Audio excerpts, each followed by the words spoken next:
up, Woodward. We are starting off your day with a brand new crew. Meet Broder. I can't control my arms sometimes. My limbs are just kind of flying. Detroit Kool-Aid. Fired up! Y'all got Kool-Aid. I'm fired up! But with the Wake Up Woodward crew, he's actually a part of the family. Flannel Sam. Ask me about my wiener. Okay. Along with JB and KG. Wake Up Woodward gets you all of your Detroit sports talk. Every morning, 8 to 10 a.m. Live on Woodward Sports. A show for Detroit, by Detroit, with people from Detroit. Tell Siri to set an alarm, because it's time to Wake Up Woodward. Hey, what up, though, people? Welcome to Wake Up Woodward. We appreciate you guys for choosing to kick off this really stormy morning with us today. Bro, this is one of those days I wanted so bad to stay in bed. Like, normally, I'm jacked up to be here. I'm ready to go. But sometimes you wake up and the rain's coming down. You're just like, oh, I could lay here for hours. Snooze button real quick. Very tempting. Yeah. But for me, the baby didn't like the thunder. Oh. Not at all. Damn. Not at all. Do you have a dog? No. The babies are dogs. Yeah, you know what? That's what it was. Every Not to time compare I the ask two. my wife, yo, can we get a dog? And I send the kids in to attack. They going like, yo, can we get a puppy? They put on the eyes and everything. My wife is like, no, pick one. Babies, dogs. Pick one. What are you working on? The starting five here, or do you really want to start a puppy? Now you're building out that bench. bench. Yeah. You know? Yeah. See, you know, man, talking about the kids, man, I had a great Father's Day weekend. Happy Father's Day to you. You're our lone father. I mean, others are called daddy in certain circumstances. You're the lone father. That's facts. That is factual. Yep. Yeah, it is factual because shout out to the fifth member of our squad, the vet, Flannel Sam, Jazz Chisholm. Bro. Yes. Man became his father over the weekend. Chad, did you guys see this? Wow. I don't think they did, but wow. I'll try to, maybe I'll get a screenshot for, we'll show it later in the show, but Flannel went at Jazz Chisholm. This is like random. There was just some picture that surfaced, and he goes something about him being him being overrated, not deserving to be on the cover of MLB. Was it the show? Yeah, on brand for Sam. On vacation. On vacation. Then Jazz Chisholm responds. What? He responds. Yes. And Sam Flannel, he doesn't back down. He doubles He stood down. on business. Yeah, man. And he goes back at Jazz Chisholm saying, no, He dude. probably 10 times doubled down. He was going at anyone in the comments. He did not care. It was Everybody hilarious. was getting No that work. prisoners. Yeah. Flynn was taking no prisoners. He's got a 308 OBP in his career. Shout out Flannel. So funny. That's why we love that man. Yeah. Flannel, we love that. I mean, it's hands-on business. I'm actually a Jazz Chisholm fan. Yeah, me too. Man. Yeah, right. Like, what's wrong with Jazz? He's on because he's excited. He's one of the more exciting players. Maybe he hasn't lived up to expectations, but just so on brand. That was funny to see. Yeah. KG, did you have a good weekend? Yeah, I did, man. I got to see Bad Boys over the weekend. It Hey. is good, people. I will urge you, go see it. It's not the last one. That last one, I don't know what the hell they was doing. But, man, had a great weekend. And we did it, y'all. Ladies and gentlemen, hold on. Let me get the applause going. Oh, I know gotta what's take about my to go. finger. We did it. We got Jake Bates, y'all. Hey. We did it. Check, we did it. JB, we did it. Maz, we did it. He is a Detroit Lion, man. That was the best news to come out of the weekend. And yeah, man, I'm happy to be back with y'all this week. Let's go. I know that's been a big point of contention for KG. Get the kickers in here. Let's have some competition. And you know what? Give Dan Campbell everything he needs to be able to make better, what you consider better, or less emotional fourth down decisions. There you go. Mike Lowry. Mike Lowry. That's Jake Bates. Yeah. Jake Bates and Mike Badgley. You know what? JB's over there cheesing too, man. Let's say what up, though, to the other elite booth member. Hey, what's up, fellas? Good morning. Once again, Kool-Aid, happy Father's Day. Thank you, brother. And KG, I have to agree with you. The last Bad Boys movie I watched, it was not the best. I'm trying but to tell this you. one definitely made up for it. I seen it last week. Okay. It was definitely good. My uncles and them, they just went to see it this past weekend. Loved it. Had a blast. Yep. Had a blast on Saturday night, too, at the night run. It was very cool. I got some pictures and some videos for you guys a little bit later on what's trending, but had a very good weekend. Hey, that sounds good, man. Oh, you went to the night run in downtown Detroit on Saturday? Oh, yeah. I was there. Hey. I was down there. That's awesome. I heard a lot of the good things about that. And shout out Kyle. I think it was Chase Hamley. Shout out Chase Hamley. Chase Hamley was down there as well. Hey, man. Shout out to the chat. Family. Shout out to the chat. Also, shout out to Kevin Walter, actually, his son, Dawson. His birthday's today. Happy birthday to Dawson. Happy birthday. Also, Happy Jan, birthday. one of our OG chat members, Jan, birthday on the 12th. So happy belated birthday to you, Jan. Shout out to all you chat for being here on a Monday. We got Tigers to talk about. We got Lions. Just a little tease there by KG. We got some Pistons. We got a lot Off-season to talk kickoff, man. Yeah. We got to preview this thing. Yeah, I was deep into some Tanner ENGSTRAND clips over the weekend, and man, that dude is taking another step up. I can't wait to show a couple. We got him. We got Antoine Randall, JMO. We're going to talk about that offense. Also, something we're starting today. We're previewing the 11 non-NFC North matchups for the Detroit Lions over the next 11 weeks. We're just going to hit one team a week. So we're going to start with week 1, and we're going to be talking about the Los Angeles Rams. Let's go. So today we're going Lions offense versus the Rams defense. Little preparation for the season. I'm excited. Let's go. I'm excited, man. I'm really excited for those segments, man, to break down each and every one of the Detroit Lions opponents. It's going to be a fun ride, especially to be able to track what we believe is going to happen versus what actually happens. It's gonna be a fun season. And tomorrow, yes, sir. I don't know if you're ready for this. I'm going to make you ready for it. We're starting our Pistons top 5 at 5. Yep. So you're going to review the number 5 Pistons prospect to consider at number 5. Yes, sir. Yeah. I'm going to try and do 1 or 2 of them, maybe a day if we have time. Okay. Well, Yeah. shoot. Then I want to also do the next 5 at 5. There's some other players when you get beyond that kind of top 5 prospects for the Pistons at 5 that if they choose to kind of trade back, could be some viable options. I love it. I love it. You guys want to get warmed up? Want to do some layup lines? Why not? Did any of you watch the U.S. Open this weekend? Did or not. following this Bryson DeChambeau news? Like multiple different kind of stories. He won, obviously, okay. which is sweet. He lost. How many pounds did he lose? Like 50, 75 pounds. He looks like a completely different man. But do you catch the story about his salty balls? I'm sorry. I'm sorry. What? Excuse me? Friday show on a Monday, people. No, but I can't believe this is what I'm taking out of the weekend. But no, he went on in the post-round press conference talking about he and his trainer. They found just through the manufacturing process of golf balls, sometimes they get out of balance. Like the center of the core isn't exactly centered. Okay. So they put them in this Epsom salt bath. Let the balls that he's going to use for the upcoming tournament sort of soak in this bath, and they mark it when it turns over. They're like trying to find out which ones are actually in balance and which ones are defected. Yeah. So I don't know where it was going with that, but I'm just going to put that story. You guys didn't hear about the salty balls? No. But now we have. Thank Yes. you. Also, you remember the old Saturday Night Live skit, the sweaty balls? Sweaty with balls. Molly Shannon? I know there's some Sweaty people in the balls. chat who do. I'm so Please, I mad. We hope all there in are unison with sweaty balls. sweaty balls. Right. That's the joke. That's the thing. They're actually like chocolate That's it. holiday platters, but it's Alec Baldwin and Molly Shannon, superstar. One thing I did hear about with the U.S. Open was when after DeChambeau won, he told the entire crowd, he's like, I want you to know what it's like to feel this trophy. So as I walk by, everyone put your hand out and touch the trophy. And there's a sick video online of him just carrying the trophy through the crowd and ever just reaching out and like grabbing the trophy. It's pretty badass. That's what's up. Sweet Caroline. That's It's what's trying up. to turn into the Stanley Cup.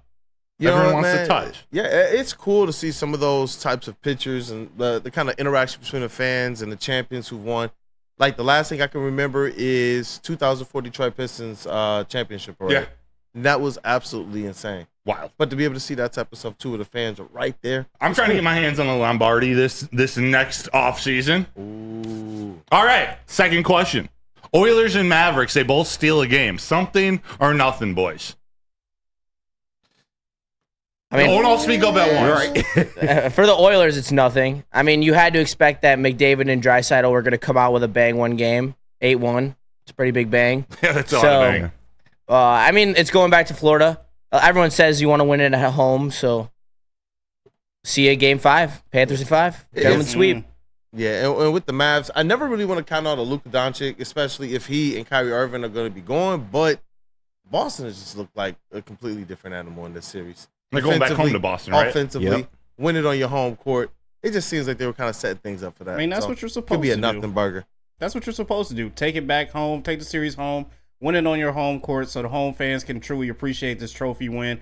I used to hate when like the opposing team won on the opposite team's court. Like, it was just ridiculous. But I don't think this one Mavs win is going to catapult them to get 4 straight. I don't think that's going to happen. This is still Boston's series to lose. So if they somehow mess and screw this up, this on them. But yeah, this is all Boston's championship.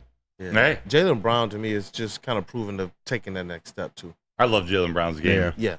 You know, isn't he like one of the top chess players in the world? Oh wow. Yeah. All right. He's like a guest lecturer at MIT. He's like a silent genius. That's what's up, man. Huh. Genius. Brainiac.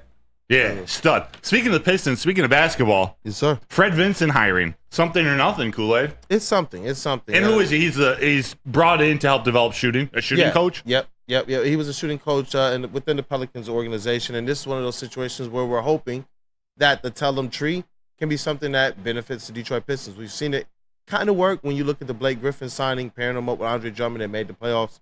And then we've seen it not really work underneath the Troy Weaver era. Underneath this era, what I'm hearing, I met with some people kind of over the weekend, and what I'm hearing is that this new structure in the front office allows for Arn Tunnel to kind of handle a lot of the business stuff, but it allows Trajan Langdon to report directly to Tom Gores about the basketball operations moves. So it's going to be really a traditional structure. With Fred Vinson coming in, there was a lot of people who were wondering about Monty Williams' job safety or security.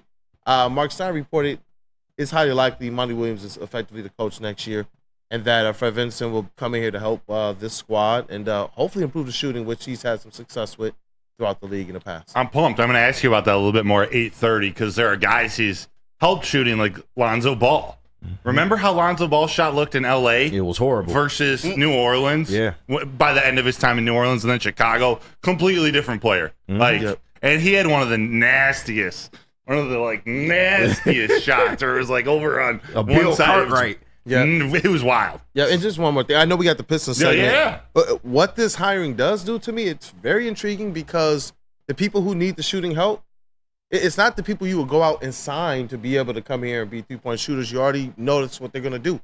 It's the young players. Asar. So I'm wondering, it's Asar, it's Jaden Ivey. I'm wondering, even the improvements of Isaiah Stewart, who really had a good year, I'm wondering if this is giving us a look into the window of their, of how they're going to build this team with the young players, or are they going to go full on, go for some stars mode? I can't wait to talk about this because this is one of the, I mean, even more than Trajan Langdon, like this is one of the more exciting moves to me. It's intriguing, yeah. It's intriguing because unlike Lonzo, Asar and Jaden Ivey and Beef Stew, like their form isn't that bad. They just have struggled shooting the ball. Like I'm sure there are little tweaks. It's not like you have to reconstruct their entire jump shots. Like they're coordinated human beings. Yeah. They just haven't figured out that NBA stroke to shoot consistently. And Kool-Aid, are you insinuating that they could possibly run it back with the same team? You caught that, come on, really? That, really? Not necessarily with the same team because they still got a whole crap load of cap space.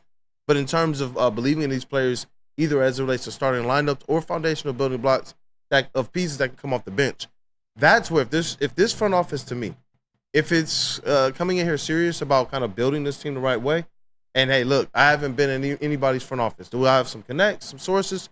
Yeah, but I'm not Trajan Langdon, who's had success in the NBA. But I would hope that they're not afraid to identify what players need to come off the bench. You know what I mean? Like if a Jalen Duren needs to come off the bench because you believe Nick Claxton can come in here and do what he needs to do in the paint, do that. But if Jalen Duren proves that he's that guy, keep him there. Yeah. So that to me is what matters mostly. If you're talking about running back with the young core, it's how effectively do you fit them together, because that's been really the thing, is their fit hasn't been the best. Okay. So I got one more quick question for you guys, but Dante151, appreciate the super chat, my guy. He says, RIP San Antonio Brahmas getting blanked by the Birmingham Stallions, 25-0 in the UFL championship game. I think Adrian Martinez is the Birmingham Stallions quarterback. No, it's Matt Corral. Shout out. It's Matt Corral? Oh, yeah. NCAA football, revamped GOAT. Oh, he was good at Ole Miss? Yeah. Yep. Dante also says that game was brutal to watch. Also, good morning, Woo Crew. That graphic at the start was funny. Shout out JB. JB cooking up gold. Scroll back. It's our Father's Day. Our ode to our favorite fathers. That would be Stick and Easy. Golfing Mahomes and Kirby and Aaron Rodgers. That Kirby and Aaron Rodgers one is so perfectly edited. Yep. You could now do Kirby and Stafford too. True. Yep. Kirby and I'm not going to go towards the tight end. I can't wait for that Rams game. I can't wait. Wait, we're going to talk about it today. If you thought we were done talking about the Rams, we're talking about them today. Last question, because it's going to be 2 seconds. It's partly a joke. I'm going to look right at UKG. I'm going to say this layup line. The Tigers, nearly no hit on Saturday with no bunt attempts. Something or nothing. It's something. Bunt the damn ball. Hey, I'm with you, brother. Yeah. I'm with you. Yeah. That's well said. Yeah, there we go. We're going to talk more about it. Kool-Aid, can you tell us what those Tigers need to eat to get some consistent offense? Not just one day of 13 runs, but I want 3 games in a row. 3 games in a row. Give me Especially some. against competition you're supposed to beat. Thank you. I know Justin's over there seething for this next segment, but you know what? Look at him seething. But like how we want to give our pet the best, and I'll tell you where we can get that. You guys are the best for us, chat family. As always, smash that like button to satisfy the woo-woo. But give your pet the best at Premier Pet Supplies, hands down Michigan's best pet store. They offer the same prices and all the conveniences of the online and big box retailers, with one major difference. They've been family and locally owned and operated for 30 plus years, over 60 brands of food with nutrition experts to help you. Same day, local curbside and home delivery. Premier Pet Supply, give your pet the best. www.premierpetsupply.com.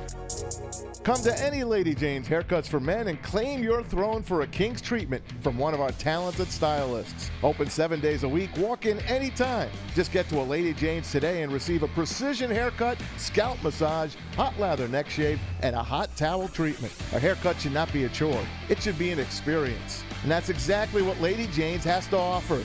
Open 7 days a week, walk-ins are always welcome. There's always a location near you. Lady Jane's Haircuts for Men, it's wicked awesome.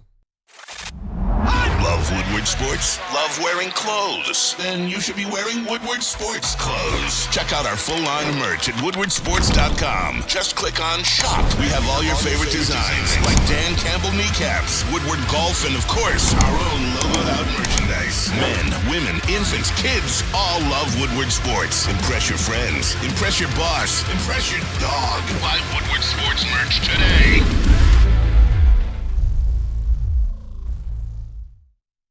Hi, my diamonds, it's Crystal with an X. You want to get hot and perfect like me? Here's my super easy routine. Drink at least a gallon of water before you wake up. Attach a weight to everything in your house. Hello? Sell your car and just sprint everywhere. Scream when you exhale. Don't follow Crystal with an X. Do your own thing at Planet Fitness with tons of equipment and free fitness training in our clean and spacious clubs. Join now for just $10 a month and cancel anytime.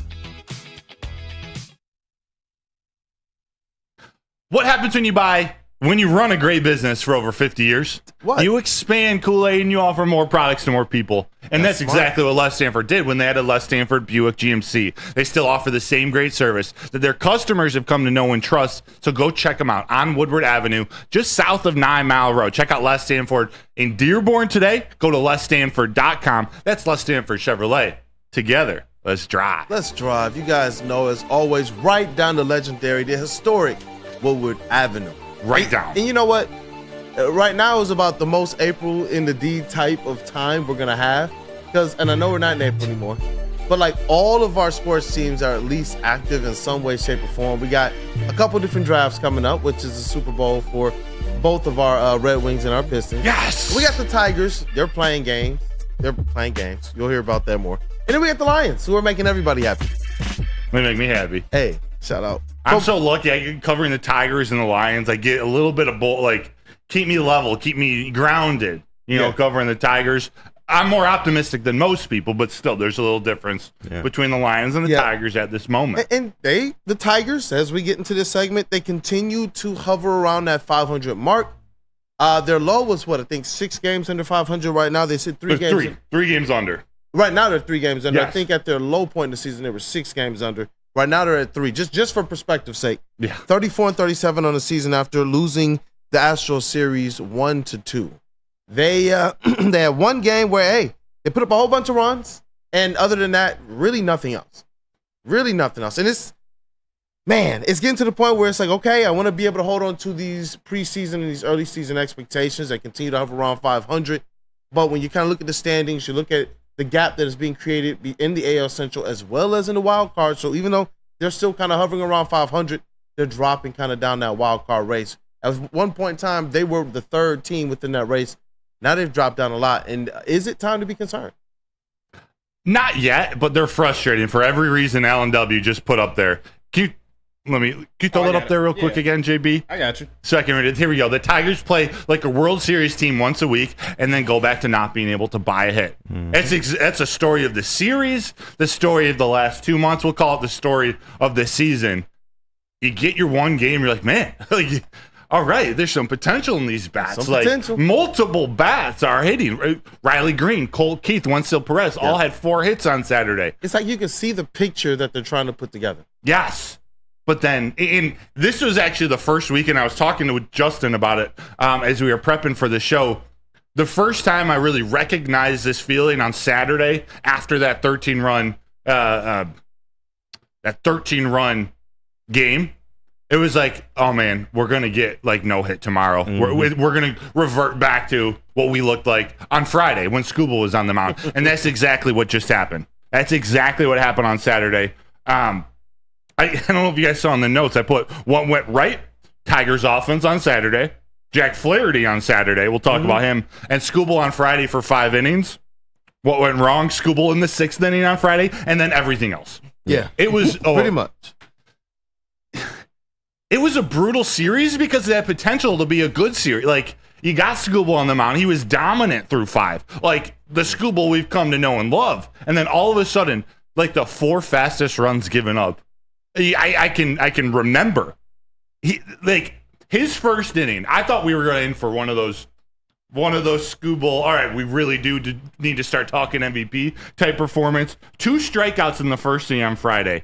One of them, it wasn't on Altuve. He struck out the number 2 or the number 3 hitter, and then he got Yordan Alvarez looking on a corner down and out, a 98-mile-an-hour 2-seamer.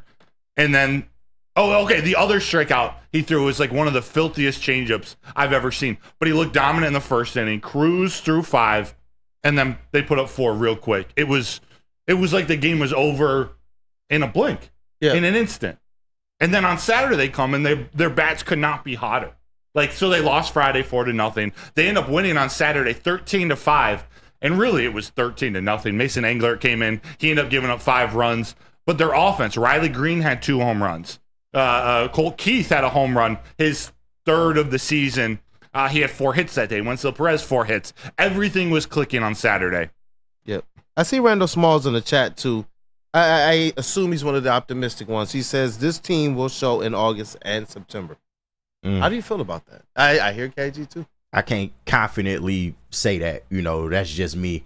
Bro, I'll let you take it over. But this team is too up and down, and we're already halfway through the season, almost. Yeah, and it's like, even if you don't say it, even if you're like, that is going to happen in August and September, the holes that they're digging in April and June, like, they're digging too much of a hole to be able to have a chance to compete. Like, what good? And this is where I understand the frustration of a lot of Tigers fans. Like, we don't want to go through another season where once they start playing good, they're out of it anyway. So it doesn't really matter. We're playing for the future. It's the 3rd preseason games, and everyone's trying to put film on, get their game on tape for other teams. They're trying out for next year for the coaches in Detroit to give you a shot. We can't wait that long. We have opportunity now with this pitching staff. With Scooble and Flaherty there, we're going to see Reese Olson, who's been struggling. We're going to see him tonight versus Max Fried, a really good matchup. Atlanta Braves, Max Fried. But to me, my only real response is, what good is waiting till August and September to start playing well? Yeah, I wanted them to win the Nationals and the Astros series. Those were the types of series where I thought, you know what? Right now, the Tigers are kind of trending and tracking being around those levels of teams. To lose those games and basically give them a leg up in some of these races as relates to the playoffs, it was real disappointing. It was disappointing. I know somebody is definitely probably more disappointed.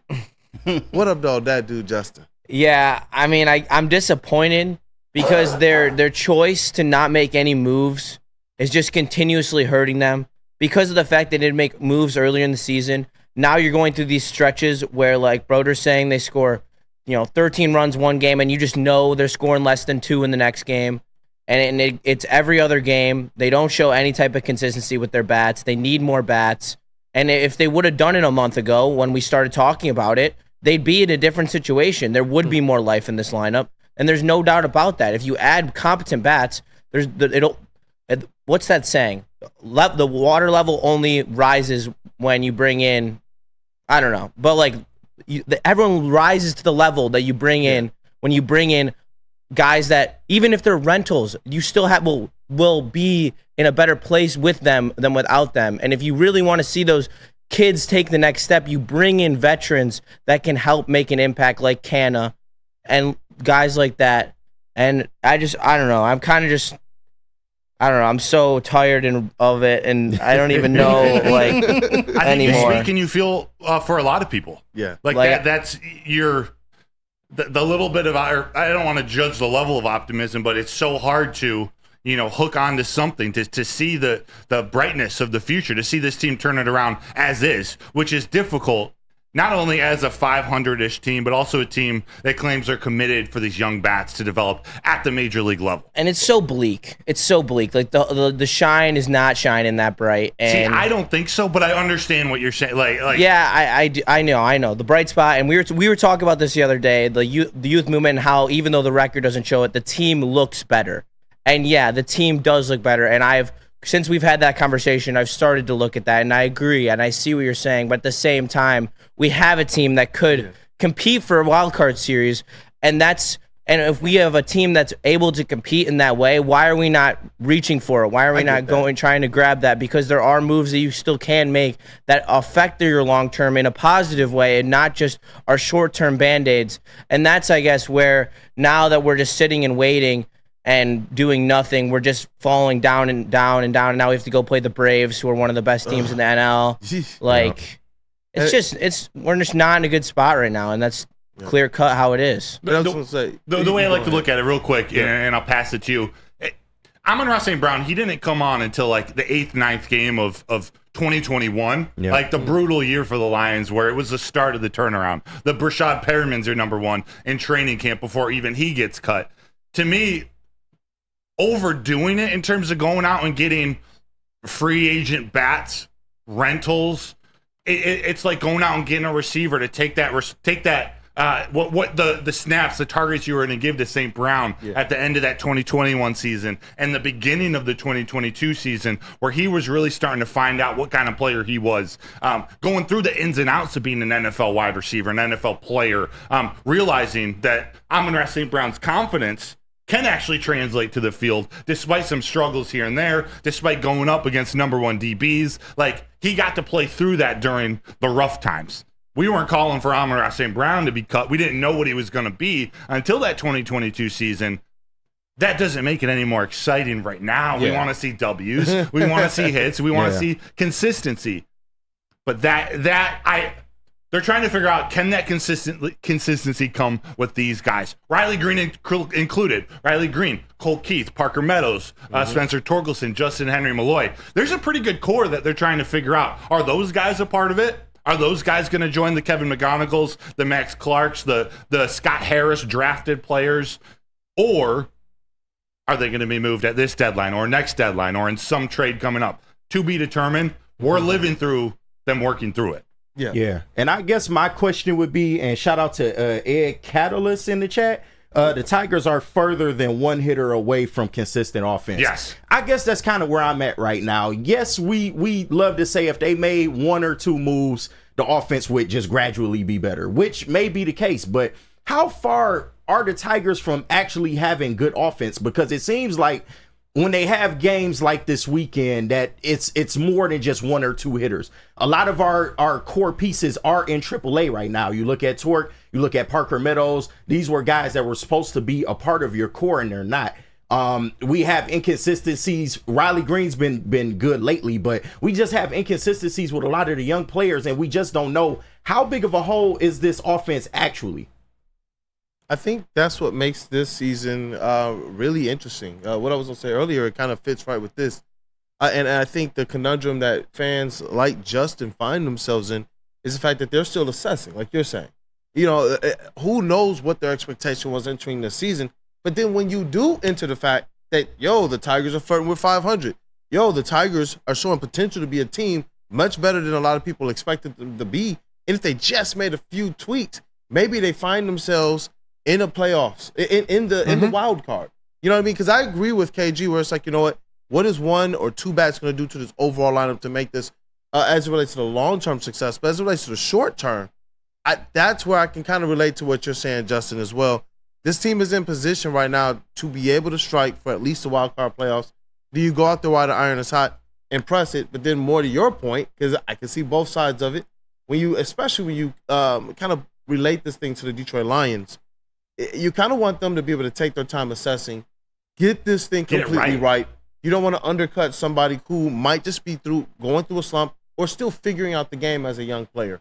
So it's like I get that as well. Yeah, 500 teams are the hardest to be a fan of because they show you just enough optimism, especially in baseball. Yeah. Just enough optimism, but you're also losing 3 games a week, 4 games a week. That's hard to deal with on an everyday basis. Like, we look in the mirror every single day. We don't see the gradual changes, but we get frustrated with what we see that very day. It's difficult. It's difficult. The last note I'll bring up, I was impressed with Flaherty on Saturday. Coming off the back inflammation, the back injury, I was worried. They had those 3 long innings at the beginning of the game where he's sitting down for 20, 25, 30 minutes.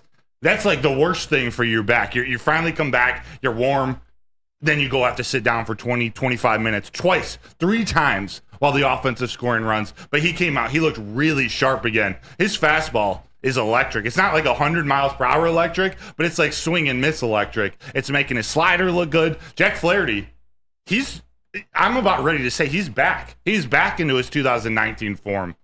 And that's a good thing. Whether they decide to keep him or move him, having that true number 2 who pitches like an ace, that allows us to be a little bit more patient with Reese Olson, Casey Mize. And later this week, we'll talk about Kenta Maeda. I've been a big supporter. If we lose these next couple of series, Flaherty's gone. No doubt in my mind. Yeah. Well, is that part of the avenue you're going to take us down Thursday? Yes. All right. He's ready. He's got some scenarios for us. But any last Tigers questions you got? Otherwise, we're going to move to the Pistons and then get into some Lions talk. It was everything was well stated, well covered. Let's go. Brother. All right, let me guys tell you about Dispo. We're going to come back. I'm going to ask Kool-Aid about Fred Vinson. Also some comments that Sheed comparing a Pistons star to another star currently playing right now. Another one also rumored to be maybe the next face of the NBA. Can't wait to ask Kool-Aid about this. Let's go. In the meantime, go visit Dispo Dispensary. Go do it today. They got deals that are too good to miss. Today. They got a team that curates an unbelievable atmosphere and shopping experience. They got the freshest inventory from Michigan's largest variety of products. So come through their stores or order on Dispo Dash today. That's Dispo Dispensary, disposhops.com, your local cannabis plug. Stop searching for a vehicle and start finding one. Les Stanford Chevrolet Cadillac makes it easy. We harness the power of multiple dealerships and own the biggest selection of GM brands in the area to get you the car you need. With the Les Stanford Group, you'll have access to 4 different dealerships, providing you with more makes, more models, and more choices. We're connected to more than 1,000 vehicles, and with so many high-quality CPO vehicles available, you'll find new car quality at pre-owned prices. You can start and end your search at lesstanford.com today. Thank you to all the fans for making Woodward Sports your #1 online destination for Detroit sports. We promise not to drop the ball. Braylon Edwards here, Premier Pet Supply. Man, just looking around, who's got it better than pets?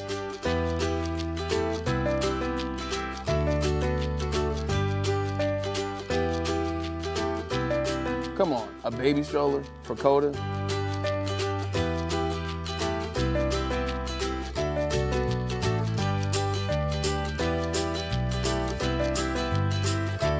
A chef for Lola, really?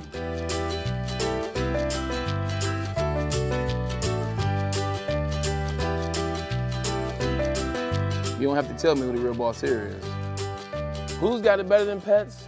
Nobody, especially here at Premier Pet Supply. For over 30 years and more than 13 locations, Premier Pet Supplies has everything that your pet can dream of. And guess what? It's all under one roof. Premier Pet Supply, family owned, operated, and proud to call Metro Detroit home. Check out premierpetsupply.com or scan the QR code today. Who's got it better than pets? Nobody! Planet Fitness is the home of the judgment-free zone where we mean anyone can work out and feel comfortable by working out on their fitness goals. At Planet Fitness, you'll experience a squeaky clean gym that has tons of equipment, a full body workout in just 30 minutes, and all memberships. They include fitness training. You get it all for $10 a month. It's one of the best deals around, no matter where you are. There's a Planet Fitness nearby. There's like 50 in Metro Detroit and growing, and way more, thousands more throughout the world. So go check them out, Planet Fitness, where your fitness is essential. Essential. What up, though, people? Welcome back to Wake Up Woodward. We appreciate you guys for kicking off the day with the Woo Crew. We got 4 to start in 5, and we got the 6-man in the building. That dude, Justin. KG's in the building, Detroit's #1 draft pick. We got Woodward Sports' MVP, JBSMOOOOOV in the TD booth. Tuesday is just around the corner. Get the chicken. We got our credentialed Lions and Tigers reporter and writer. That is Matt Broder. Hi. Hey, and it's your boy Brandon Dent, a.k.a. Detroit Kool-Aid. Your credentialed Pistons reporter. And you know what, guys? What? Shout out to Jan in the chat.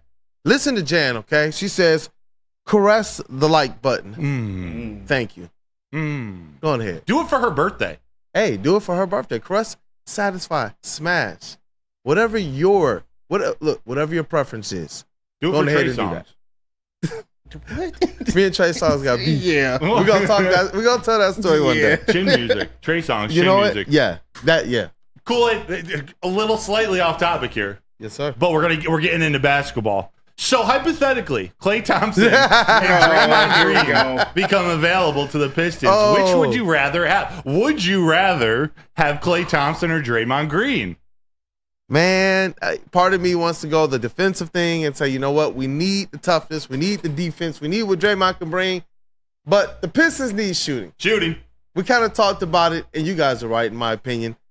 It's just a matter is Klay going to be that consistent shooter, or is he going to be another Bojan Bogdanovic if you bring him in here? And that's my one worry. I do believe that if you bring in Draymond, he will be able to give you something of value on the defensive end. I don't know what he's going to give you shooting-wise. Don't know what he's going to give you if he wants to over-dribble the ball. So I don't know, man. Part of me.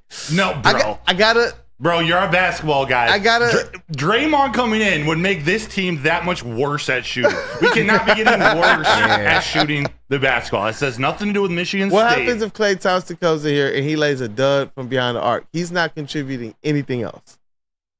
Klay, okay, he's not as quick as he once was. He's lost a step. He was once one of the better perimeter defenders in the NBA. He knows how to do it. A long time ago. Maybe he can coach up Asar, coach up Marcus Sasser. Maybe not for the money that the contract he probably signed, but I see where you're going. For the sake of shooting, though, man, it's a great question. Yeah. It is a great question because I want to be able to say Klay.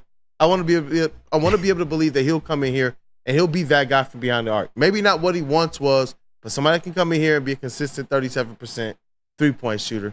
What you think about that question, KG? Man, can I say neither? I mean, would you rather? You know the rules. You would say no to Klay? You know the rules. And I mean, at this point in their careers, it's like, no, maybe 5 to 6 years ago, I'd be jumping overjoyed for either one of them. But you look at Draymond, yes, defensively, he'd be great, but this is the last thing this team needs is more non-shooting, defensive playing, bigger people. Yep. And Klay, he's just a shell of himself, man. I'm sorry. He's not the same Klay Thompson that we once knew. The injury kind of just, it took the last of his ability to put the ball on the floor and things of that nature. And he's not as consistent from three as he once was. So I'm good on both of them, actually, man. I think there's better options out there, just being real. There's far better options out there, just definitely. being real. But you already know the Pistons got a boatload of money.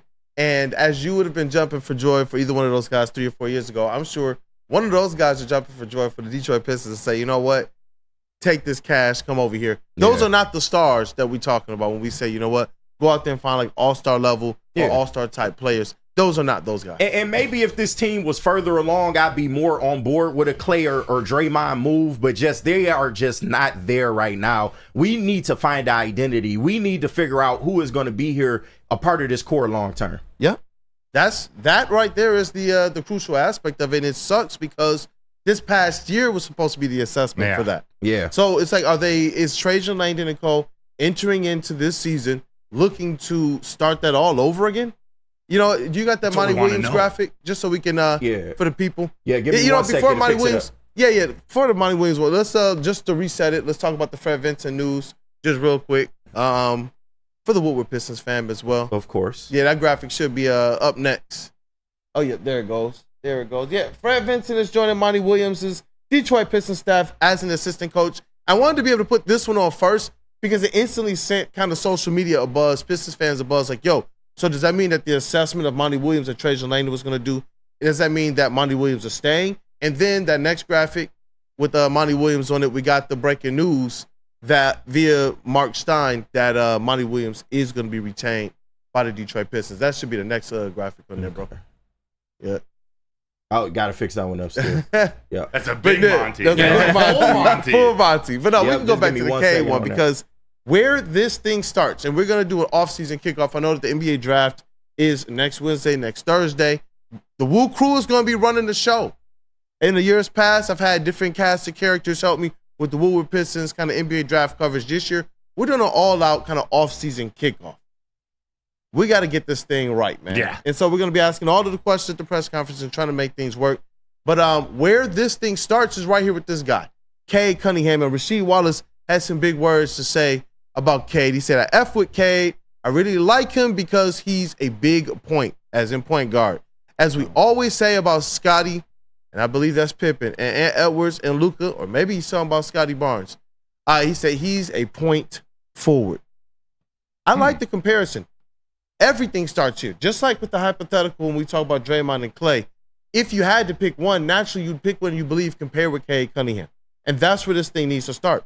Whether you're assessing this thing as it relates to what you're going to take in the draft, free agency, or what's already on the roster, I'm hoping that that assessment is taking place right now. Yeah. You can't go into a whole nother season where you're like, you know what? Let's try and figure out what we got in these young players, especially if you're bringing back a Monty Williams who openly declared during the start of training camp last season that this is not a roster that he's comfortable coaching. It's not one that he's used to. Whether he's looking to say, you know what, let me at this stage of my career going ahead and try and make this thing work now, maybe going here right now in my career and try and change my philosophies and change my style of coaching, I just don't see him necessarily doing that personally. So I do believe that this is a situation where you want to be able to get this thing off the ground and running the right way sooner rather than later. Not that you want to rush Trajan Langdon's process, but why run back what we just saw this previous season? Do you look at, with the two teams in the finals right now, are they a blueprint to anything that the Pistons should be trying to do? We talk about Cade and Luka, the comparison here from Rasheed Wallace. Do they need to go look in the Kyrie type of realm? Obviously, nobody's like Kyrie, but that type of, playmaking, scoring point guard, or do you go the true team route, the Boston route, where you got Cade, whether he's Jason Tatum or 1B and Jaylen Brown, however you want it, whoever is the 1A or 1B, and then put these really good, perfect fits around them with Chris Stapps, with Sam Hauser and Peyton Pritchard and Jrue Holiday, which I would have loved on the Pistons last year, but nonetheless, what route do you take, or what do you pull from the two teams in the finals this year? Yeah, it's the identity. KG said it earlier. The identity of the players that the Boston Celtics have: defense, rebounding, hustling, kind of giving that little bit of an extra edge on defense, not really afraid if they get a foul, making sure they're not giving up and ones. Bro, the Detroit Pistons gave up some and ones last year. That's kind of the identity that I would like the Detroit Pistons to be able to adopt. And it's not one that we are, that we're like unfamiliar with, because it's what the identity of every winning Detroit Pistons team. Yes. That's what we want out of them. And that's what I like more. Like you can say a lot about the offense of the Boston Celtics, but more than anything, seeing how their defense has made a huge difference in the series, honestly, I just sit back and I'm just like, yo, I remember that. It's like, what I mean? It's like that Leonardo DiCaprio meme where he's just pointing like, bro, I really remember that. Like, I remember those times here in Detroit. I wanted to get back to that way. They stepped out there in the court and we knew, even if the Pistons going to score 85 back in that day, they're still going to win 85 to like 70. Yeah. I want that identity back on this Detroit Pistons. You remember that feeling almost more than individual games. Yeah, it was funny. Like everybody pregame is talking. It didn't matter if it was regular season, playoffs, finals. the Pistons ain't going to be able to score. The Pistons aren't going to be able to score. The Pistons aren't going to be able to score. And knowing, sitting back, just chuckling as a fan, as a young fan, knowing you don't know what defense is. It's like y'all lost some aspect of what the game is. They were going there and vice grip teams, and it was beautiful basketball. Well, everyone on the outside talks about their inability to score. The teams that they're playing in the 24 hours leading up to playing those Pistons teams, they are with the trainers. They are taking their vitamins. They're getting massage. They're doing anything they can to be as rested as possible, because whenever you were going up against those Pistons teams, it was war for 48 minutes. Yeah. It was the worst game of your season, the most miserable game to play. You come into Detroit, or Detroit comes into your house, yep. You have to be ready for war. And with this Detroit team, people come into this house and they bench their star players. Yeah, and then those bench players are coming in and popping off for 30 points, 20 points, 40 points. You know, their third and fourth tier players are coming in. Like Desmond Bain dropped 40, 50 points on us here.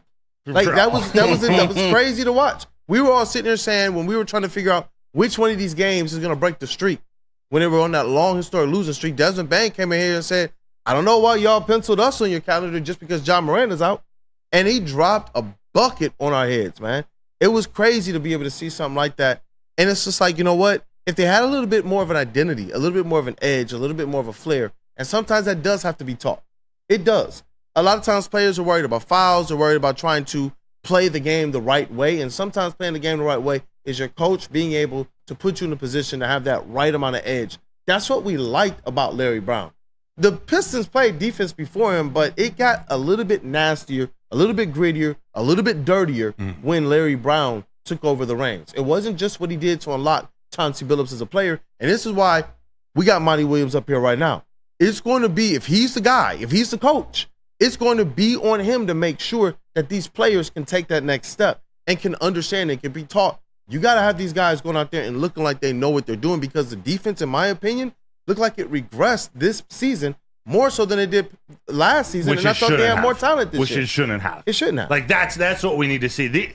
I don't buy that any of these players are Killian Hayes, okay, bust. Yeah. But there's too much talent with these guys. Even if, hypothetical, even if Ivy's not the guy in Detroit, he's still talented. Like, he's a player that shouldn't look how he's looked or be used how he's be used, or the lack of use. Like, Asar Thompson, yes, he has some struggles offensively, but he's coordinated. It doesn't look ugly. He's just not there yet. Like, these are players that I think can truly develop into something.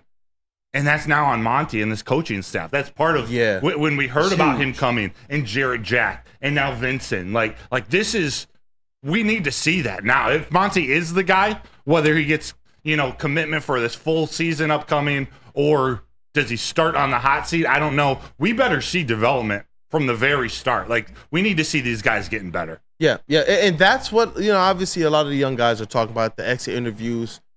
Cade Cunningham was one of the ones really championing this, putting out there what his weaknesses were, what he knows he needs to improve on. Obviously, he said the turnovers, the ball handling, he needs to be a little bit tighter in defense. Those are the three things that he's focusing on, and he gets to go into this offseason with that being his only focus.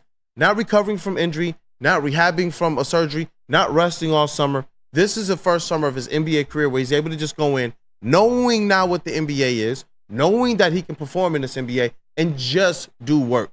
He can work out all summer to add to his game rather than just get back on the court.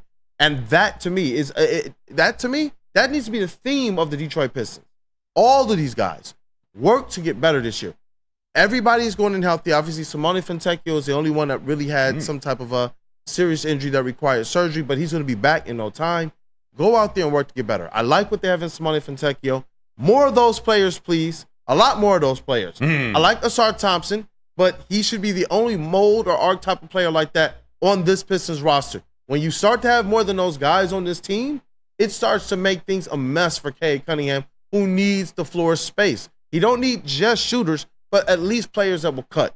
Y'all heard me cry and scream about that all season. Nobody cuts on this squad. Then you get a Simone Fontecchio, who does a lot of movement without the ball, and you saw the type of connection that he and Cade had instantly. When he is cutting, you see the type of connection and the type of way that the offense flows, and it's beautiful basketball for some small spurts. Yeah. For some small spurts. But that's the way you create space, by if you lack certain shooting skills. Yeah. Like you create space by cutting, by adjusting your offense with movement, which they have the guys to do. There was way too much standing around, especially with a guy like Cade, who's such an elite passer. And absorbs the gravity, the whole entire defense, whether they are actually stepping to the middle or not. The defensive scouting report, y'all got to understand is everybody has to keep an eye on Cade Cunningham. Because one pick and roll, and that guy, you look at his mid-range efficiency, Cade Cunningham can really hurt your team from the mid-range. I know that that's weird to say in this era of NBA basketball with a mid-range shot. It's supposed to be one of those ones that is like highly discouraged, one of the least efficient. But when Cade gets into that mid-range, whether it's him pulling up or you guys already know it, that kind of pump fake hezzy, and then he gets all the way to the rack, or he can drop it off. He's deadly when he gets to that point. So defenses know everybody has to keep an eye because it's not just a pick and roll guy. When they run a pick and roll with Cade Cunningham, the weak side defense has to be weary of the lob pass, so they have to step into the paint or at least make sure they're covering. And then the guy that's strong side on Cade, they have to do what's called drop into the paint because you got to stop penetration and you got to force a kick out to the arc from Cade Cunningham. So it's like you got to make sure that this guy has the types of players that will know. Don't just stand in the corner. We've seen a lot of players kind of live and die here, basically off of just standing in the corners. With a Simone Fontecchio, if he's strong side and this defender steps toward Cade, Simone Fontecchio's cutting back door for the easy layup, the easy dunk. We need more of that type of stuff. More rim runs, more dribble handoffs, more action cuts, more dives, more motions, and get the types of players in here that can execute that. Whether they're vets or not at this point in time, just get those types of players in here. Absolutely. Absolutely. Can't wait to hear you talk about prospect number 5 for the Pistons tomorrow. I believe we're doing that at 9 o'clock. Yes, sir. That was a great breakdown. We're getting more into like the needs of these Detroit Pistons teams. I'm learning a lot from you, Kool-Aid. But you tell people before we get back and we start talking about Jake Bates and his massive leg. You know Tell what? them about all the shows coming up on Woodward Sports Network the rest of the day. Hey, you know, I'm excited about this next segment. We're talking about Mr. Jake Bates. And that's why I love Woodward Sports. I love the chat family. I love covering what matters to us and what matters to you guys as well. I know that Jake Bates has been a very, very popular topic here on the Wake Up Woodward Show that you guys support Monday through Friday, 8 a.m. to 10 a.m. And we appreciate you guys for doing that. But I hope that you guys stay tapped in with the rest of Woodward Sports because after us, it is Big D Energy from 11 to 1. You got the 4-time Stanley Cup champion, Darren McCarty, with his co-host, Neil Rule, the Golden Voice. After that, from 2 to 4, you got Armani and Edwards with Maz. That is the lovable radio legend, Tom Mazaway, alongside University of Michigan legend and former NFL wide receiver Braylon Edwards and Detroit Media King. Shout out Fox 2, Ryan Armani. After that, you got the Woodward Heavyweights, 5 to 7 p.m. That is Spinmo Rack. Shout out Spencer and Easy. Alongside their elite booth, you got Nick Koloff, you got Chris Platty, and the Woodward Heavyweights. The big fellas are bringing you the biggest interviews, the biggest breakdowns, and the biggest laughs on Woodward Sports Network. Thank you guys for making us your #1 digital sports network. What's up, everybody? Neil Rule, Big D Energy, Woodward Sports Network, home of the Planet Fitness Studios. Let me tell you a little personal story about myself with Planet Fitness.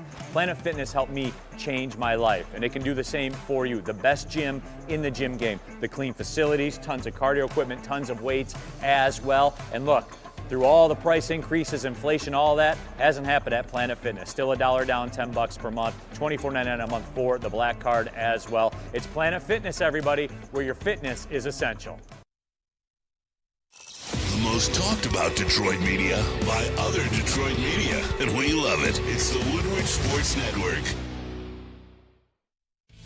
Drive into summer and drive into savings during Feldman Chevrolet's biggest Memorial Day sale ever. We're stocked with new Chevy cars, trucks, and SUVs, all priced to move. Like this 2024 Silverado for only $217 a month, or this 2024 Equinox for as low as $199 a month. Find your freedom in a Feldman at the Memorial Day sale going on now at Feldman Chevrolet, Michigan's #1 Chevy dealer. We are the network for Detroit by Detroiters. Welcome to the Woodward Sports Network. Are you dealing with divorce, child custody, visitation, or other family law issues? Well, Kevin and Catherine at KDK Law in Birmingham, they'll have your back. They got 10 plus years of experience They're open 24/7. They're available to you if you're their client 24/7. Just scan the QR code above my head on the screen or call 248-971-0476. But wait, tell them that Woodward Sports sent you. Tell them I sent you. And KDK will pay your filing fee. Shoot, KDK Law, they've got your back. Let's go. What up, though, people? Welcome back to Wake Up Woodward. I hope you guys have been doing a good job at caressing, satisfying, taking out that like button. Be good to her, man. Be good to her. Hey, KG, tell them, man. Be good to her. Be good to her. Be gentle. You know what? Let's wake them up out their sleep too, KG. Wake up out of your sleep. Let's you know what time it is. Woo Crew in the building. Woo Crew in the building. That is Detroit's #1 draft pick, KG, in the sound booth, a.k.a. Black Hollywood. Shout out to Woodward Sports MVP in the TD booth. That is JBSMOOOOOV. You can put the camera on yourself. There we go. Let the people see you. Don't be shy. Don't be shy. Saying what's up, hope you guys satisfying that like button, as KG said. The people want to see the MVP. Hey, shout out to that dude Justin as well. Yeah, throw that camera on Justin. We got an intruder. Who's behind you? Oh, another one? There's a very strange man wandering the hall. Yeah, Lady James will be open soon. Yeah, he want that Lady James haircut. He is not fucking around. Let me in. Anytime. It's looking awesome. Shaking the door for it. It is your boy Broder, Kool-Aid up here on the desk, man. And we gotta talk, man. We gotta talk. This is big energy. This is big one pride, all grit. This is Super Bowl winning moves right here, right? You talk about a team and organization that has Super Bowl expectations. We did it. Doing Super Bowl things, people. We did it. You know, put the chain on. We gotta, come on, brother. Get excited. Let's go. Let's go. It's not just any kicker. It's Master Bates. Woo. Jake Bates. Woo. Let's go. Stoke not scared. Stoke not scared. Stoke not scared. Woo! There's actually real energy around this kicker. Let's go. Kicker. Hey. Probably the most since, what was that guy's nickname back in the day? The trick shot kicker? Kickalicious. Kickalicious. Yeah, man. Kickalicious. Most hype since then. This may be the most hype kicker, we'll call it a kicker competition. Yeah. That I can remember, at least since Kickalicious. But dude, what do you notice about this that stands out? I saw it instantly. The 2-year deal. 2 year. The That's 2-year There was deal some means they competition, huh? like what they saw. They could have easily gave this guy the minimum. They wanted to keep him in house. Thank God they didn't let him go to the Packers. But a 2-year deal means that there is a great chance that he's going to make the team and be your kicker going forward. Let's go. Let's go, man. I'm so I don't even know why I'm this excited about it, man. So it's a kicker. That DJ Reed Jake Bates merch? Question mark? It's a kicker, but it actually could be. It's a strategic advantage for the Lions. Like let's talk hypothetically that Jake Bates does win this job. We're not going to spend time today on who's the odd man out. Is it Badgley or is it Turner. James Turner. Yeah. James Turner. I was going to say Hanson. Right. Right. Not that Hanson. Jake Bates He's could be Hanson. Forever in the pride of the Lions. Turner. Who's the odd man out? But no, Jake Bates being on this team, like my mind went directly towards kick return. Like if your kicker can kick 60+ yarders consistently with these new kickoff rules, that if you kick it short of the landing zone, so the 20-yard landing zone is the red zone, 0 to 20 yards. That's where the returning team catches the ball. If the kicker doesn't make it there, it bounces before the 20, you get the ball at the 40-yard line. So if the Lions are returning, they kick it before the landing zone, you start at the 40. Yep. If they kick it out of the end zone like a normal touchback, you get it at the 35. Mm-hmm. That's insane. That's insane. And if a kick doesn't make it to the landing zone, gets placed at the 40, 35. But what is it? If a kick bounces in the landing zone and then out of the end zone, the ball gets placed at the 20. So it's a normal touchback-ish. If you put Jamison Williams, Jahmyr Gibbs, if you put those guys back there, the kicking team, the kickoff team then has to decide, do we kick it to one of those guys, risk a return? Yeah. Do we kick it out of the end zone? Do we kick it short of the end zone? If the Lions start at the 40, you need you need 2 first downs to get into field goal range. 20 yards till you're at the other 40 Until you're in Master Bates That's a 57-yard field goal. And guaranteed points at that range is like, we absolutely need that. And this is no disrespect, just getting real quick. No disrespect to the other kickers in the room. I know with Badgley, no, seriously, I know it's been, we done joked about it a lot, but Badgley's numbers wouldn't indicate to you that he's been that bad in a Lions uniform, but there were points in his career where he was missing extra points or he wasn't consistent from 40 plus out. And you absolutely need that in the NFL. But to your point, if you can get it past midfield and it's guaranteed points, that takes this offense to a whole nother level. I really believe in this kid. I feel like he can make those type of kicks consistently.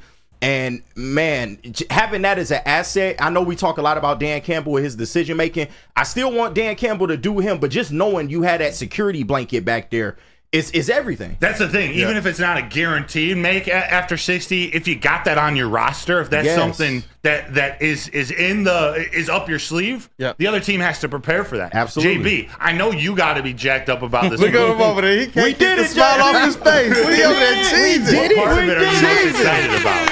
We did it. Like, we did it. We finally got a competent kicker that can actually go out there and not blow games or not have the confidence that Dan Campbell really truly wants.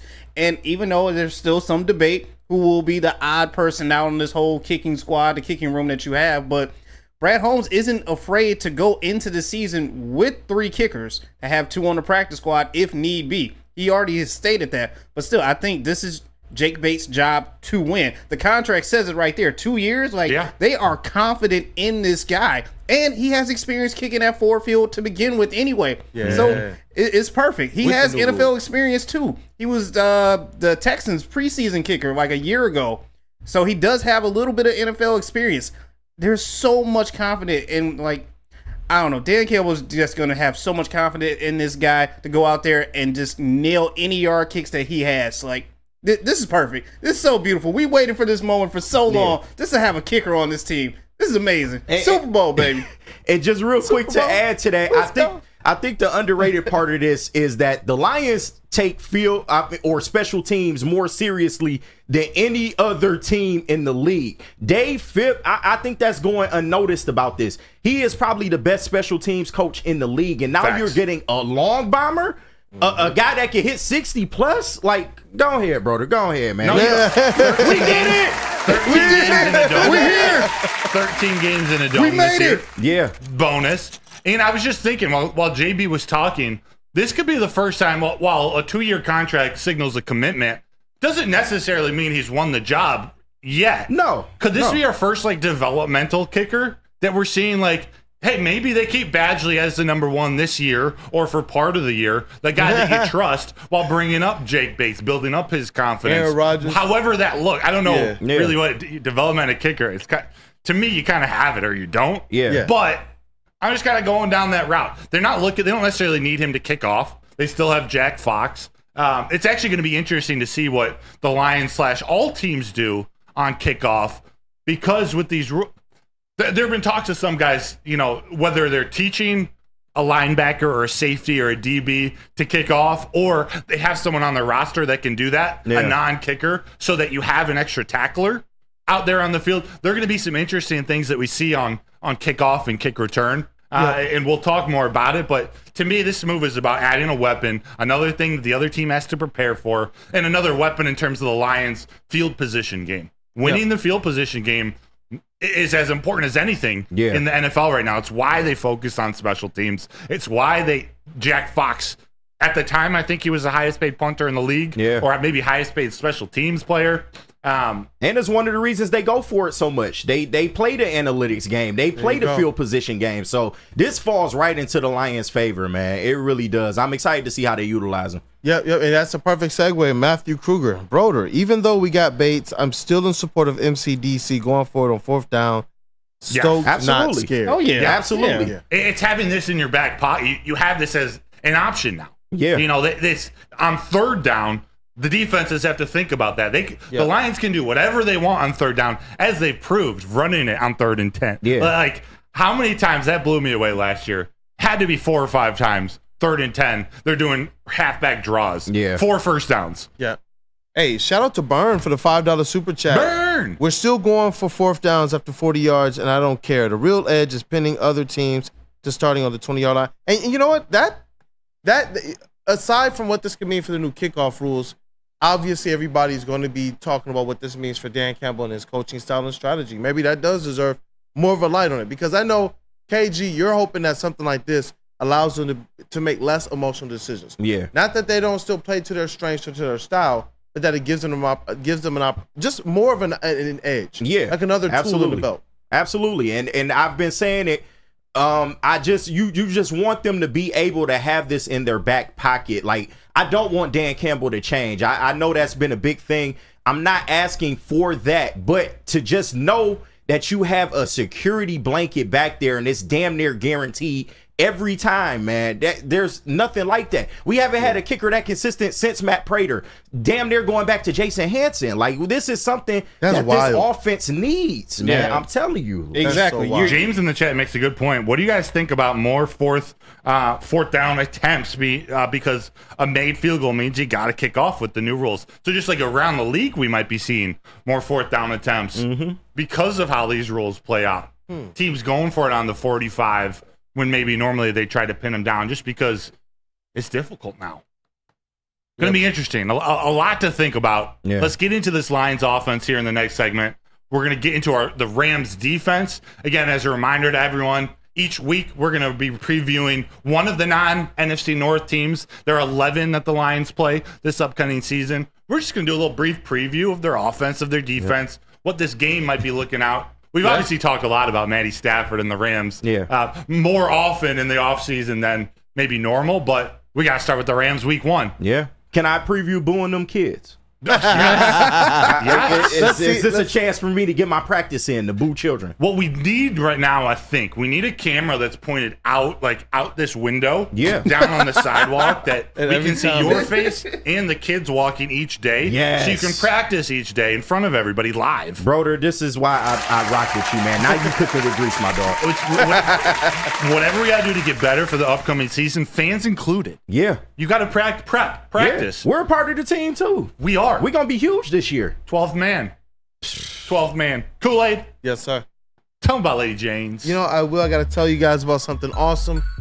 Aside from KG booing that kids, boo! It's also Lady Jane's, and that's Lady Jane's Haircuts for Men. When a guy can be a guy and get an amazing haircut, that is awesome. Just stop in, sit back, relax, and let one of Lady Jane's talented hairstylists make you look and feel great. Walk in anytime, 7 days a week. That's Lady Jane's, and it is wicked awesome. Stop searching for a vehicle and start finding one. Les Stanford Chevrolet Cadillac makes it easy. We harness the power of multiple dealerships and own the biggest selection of GM brands in the area to get you the car you need. With the Les Stanford Group, you'll have access to 4 different dealerships, providing you with more makes, more models, and more choices. We're connected to more than 1,000 vehicles, and with so many high-quality CPO vehicles available, you'll find new car quality at pre-owned prices. You can start and end your search at lesstanford.com today. You have an opinion? Make sure it's seen and heard. Corner, jumper, tweet us, hop on the YouTube chat, slide in the DMS at Woodward Sports on all social media. So just to get the heated steering wheel, I also had the spring for the bigger rims. Yeah, that's how they get you. Those upgrades will cost you an arm and a leg every time. Hey, new car crew, how'd it go this weekend? I got a great deal on mine. How? I went to Randy Wise, not those other guys. They got me in a great new ride, and they didn't break my budget. Hey, could you pass me the sugar? How? Never mind. He made the wise choice. Yep. Make the wise choice at RandyWiseBuickGMC.com. A network for the city, by the city. Woodward Sports is Detroit Sports. Love Woodward Sports? Love wearing clothes? Then you should be wearing Woodward Sports clothes. Check out our full line of merch at woodwardsports.com. Just click on shop. We have all your favorite designs, like Dan Campbell kneecaps, Woodward golf, and of course, our own logoed out merchandise. Men, women, infants, kids all love Woodward Sports. Impress your friends. Impress your boss. Impress your dog. Buy Woodward Sports merch today.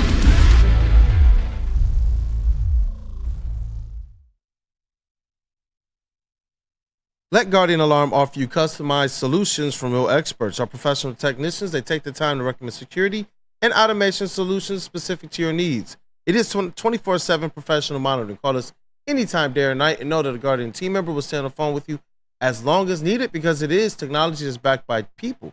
And your safety and security, it deserves technology that's been proven to work and people have been proven to care. All you got to do is call this number right here, 1-800-STAY-OUT. Once again, that number is 1-800-STAY-OUT. Oh, wait a minute. What up, though, people? Welcome back. Welcome back to Wake Up Woodward. Brother being a freaky ass boy right now. Brother, it is too early to be this freaky. Right, hey, man, you know, it's the Jake Bates over news, man. Everybody's excited and on one right now. And definitely people go ahead and smash that like button. Smash that like button. The same way that Brother was just doing that ad read. Stay out. Stop. I can't even hit the music. Put the music too, dog. Oh my God. Oh my goodness. Oh, Greg. There Greg, we go. Jackson, Michigan loves Woo. I was checking Jackson Lumini Christian. They were in the finals. Was it D2, D3 baseball tournament? They ended up losing. I thought they might have. They finished as runners-up. Shout out to you. Shout out to Northville baseball, coached by Dan Samini. Actually, the head coach of a rival back when I played. Yeah. He was a coach at Liggett. He actually helped me more than anyone in my high school career get to the next level. He helped me with the recruiting process as a rival. I pitched against them every time. We went back and forth, but there was just that mutual respect. Dan Samini, he moved from Liggett to Northville. They win the Division I state championship over Brother Rice, who was the number 3rd ranked team in the country, the entire country. Sheesh. I think that was their first loss all year in the championship. Hey. Shoot. Pretty awesome. You beat one of those St. Mary's or Brother Rice teams on their year when they're like that and they're nationally ranked. Like, that's a tough team to beat. Even those teams that aren't even up there already have 7 or 8 D1 commits on them. And then you go to those teams, their entire roster has D1 commits up and down it. It's not fair. Going against some normal high school lineups, it's not even fair. No. Yeah, you got D1. We got 5'10", 155-pound Justin and as a senior in high school going against the dude who's 6'4". Sitting 96. Exactly. Crazy stuff. Bro, that's how I was playing. I believe it was Detroit Renaissance back in the day. Yeah. And hoops? Yeah, Joe Crawford and Malik Harrison both went D1. And they were teammates. Teammates. Yeah, that was the year Drew Neitzel. They basically split the vote. That was Drew Neitzel's year. That was the year that they split the vote, though. And then Drew Neitzel wound up becoming Mr. Basketball? Mr. Basketball. And he went to Michigan State? Yeah. I smacked him in a tournament, too. Off the backboard? 35 points. What? 35 points. You put up 35 on Neitzel? Oh, yeah. Oh, yeah. Okay. Oh, yeah. I don't know if you guys... Drew Neitzel is one of the best... I'd say one of the best Michigan high school basketball players of all time. Yeah. And Joel thinks he'd beat you. That's jokes. You dropped 35 on him. You remember Alex Legion? Yeah. Country Day? It was probably a couple years after you. Yes, sir. He was that dude in my class. He's a couple years older than me, but I got it. Actually, pause. Shoot, now I got a taste of him in the district championship. Come on. He just, you know what? He just committed to it and just said, you know what? Charge. Forward down this field. Yeah. Forward! Speaking of, Tanner Engstrand in this offense, Ben Johnson, Scotty Montgomery. I'm so excited for this Lions offense. Let's go. There was something in JB. I'm probably going to skip the 2 players for now and go right to this Tanner Engstrand coaching continuity clip. But Tanner Engstrand, and what I want to do later in this week, if I can find the right 2 clips to match up, to show one of his press conferences from last season compared to his first media session so far this season. He seems and sounds like a completely different guy. Last year, and remember, he's gone through the recruiting process of OC jobs. I forget what team was interested in him. Remind me in the chat. He got some practice this summer, but he's back. I remember thinking last year, he just doesn't, he might have it in his brain, but he doesn't sound like that head coach yet or that offensive coordinator yet. It might become, he's starting to sound like that now. But one thing he talked about, one thing that really stood out to me, he referenced the coaching continuity. We talk about it all the time. Ben Johnson, Aaron Glenn are back. Most of their support staff is back. But last year at this time, they were coaching the coaches. Like, now everyone's on 301, 401 level offense where the coaches are all on the same page. The players are, especially on offense, they're all back, and they're taking this baby to the next level. Hear this clip about Tanner Engstrand and on the coaching continuity. I think it's been fantastic because, again, as coaches, you're always coaching. But last year there was a lot of coaching the coaches because they were new. This year, we all know what everybody's on the same page. I think it's been fantastic because, again, as coaches, you're always coaching. But last year there was a lot of coaching the coaches because they were new. This year, we all know what everybody's on the same page. We all know what we're doing. We're able to jump into year 3 in the offense and not necessarily being not dragged, but bringing along slowly as we're teaching the players and the coaches. Now the coaches are coaching the players as we go, and everybody's really on the same page in continuity, understanding why we're doing things, what are the details, where do we need to be. And so I think that's been a huge advantage for us this spring, for sure. Does that excite you guys like it does me? Yes, sir. Like, it do. It's the unknown. It's, man, like there is another level to this. I'm ecstatic, man. I'm excited for everything that we're hearing. Like I said, we're watching the Detroit Lions season through a different lens than we ever have. Like last year, we were hopeful. This year, the expectation is Super Bowl. To kind of hear everybody step to the podium and everything they're saying, in my opinion, is going to kind of reinforce that. It's definitely exciting. I love it, man. Yeah.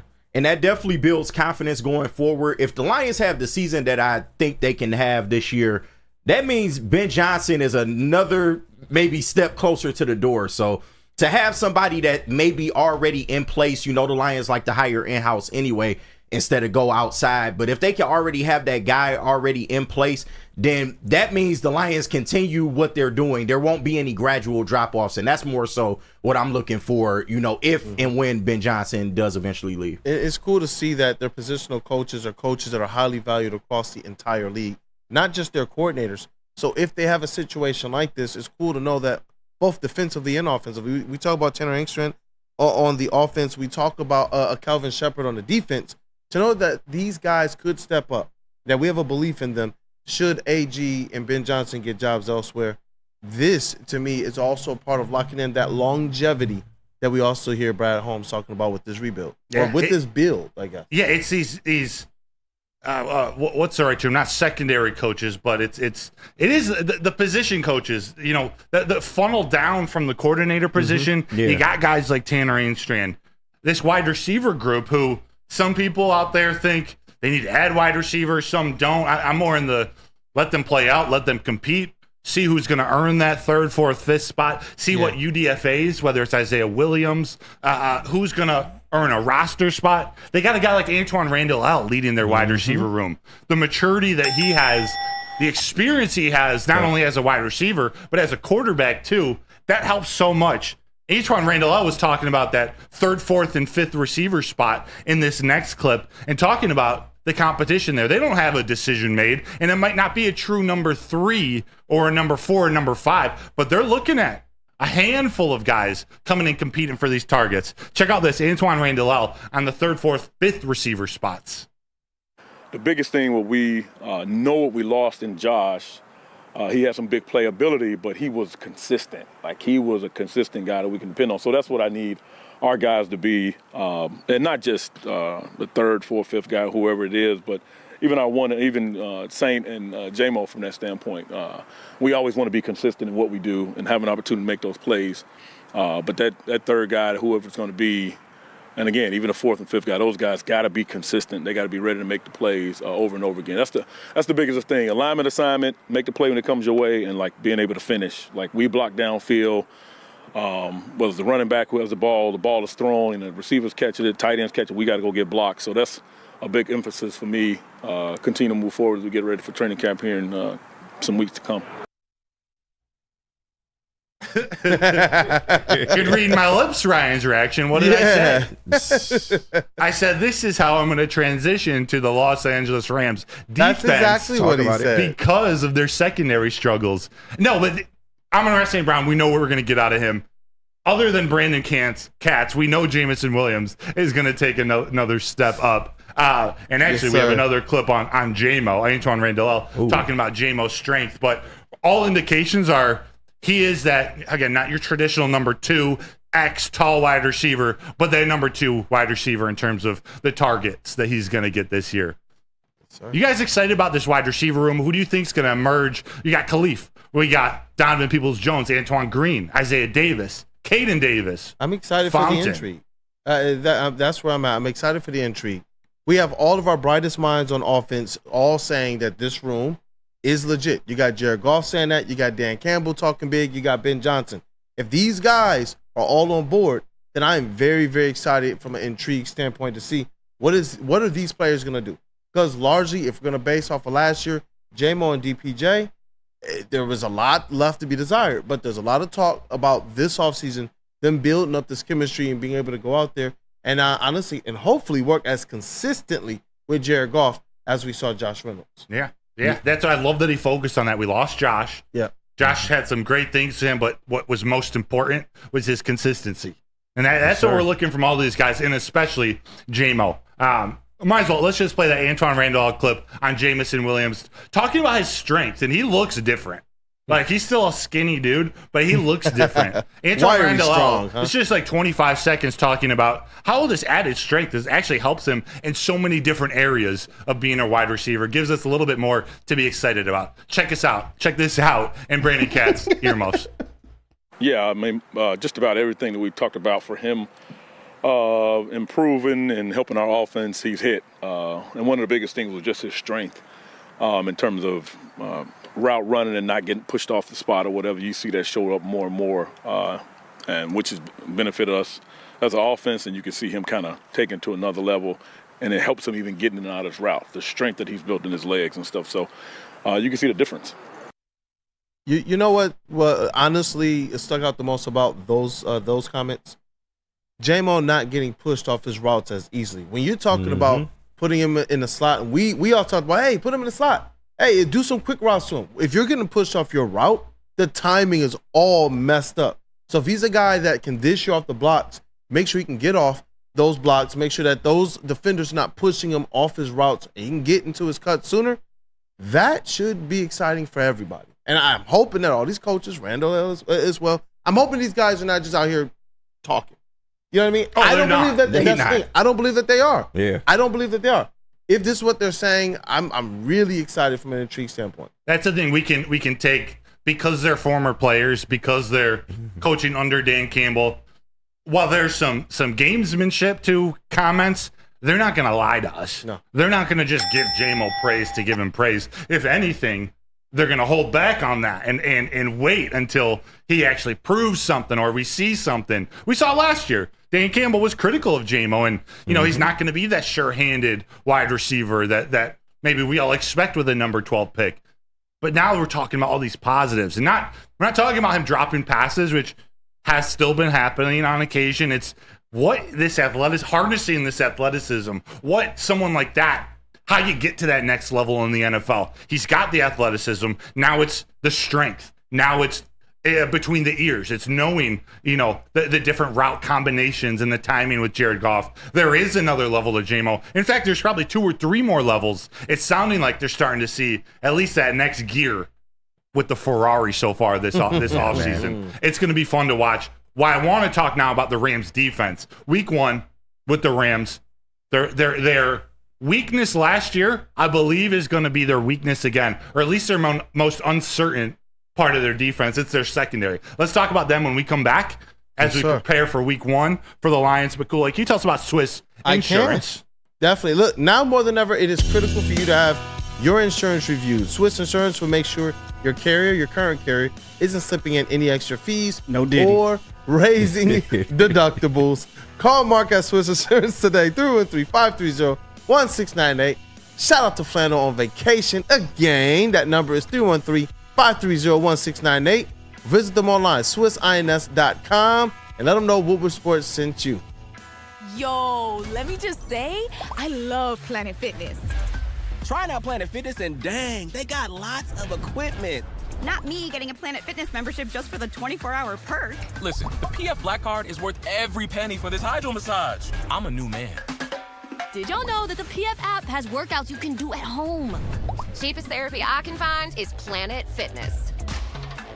All the benefits, all for less. Planet Fitness, big fitness energy for all. You smell that? That's Brad Holmes cooking, and the off-season smells good. Woodward Sports. Stop searching for a vehicle and start finding one. Les Stanford Chevrolet Cadillac makes it easy. We harness the power of multiple dealerships and own the biggest selection of GM brands in the area to get you the car you need. With the Les Stanford Group, you'll have access to 4 different dealerships, providing you with more makes, more models, and more choices. We're connected to more than 1,000 vehicles. And with so many high-quality CPO vehicles available, you'll find new car quality at pre-owned prices. You can start and end your search at lesstanford.com today.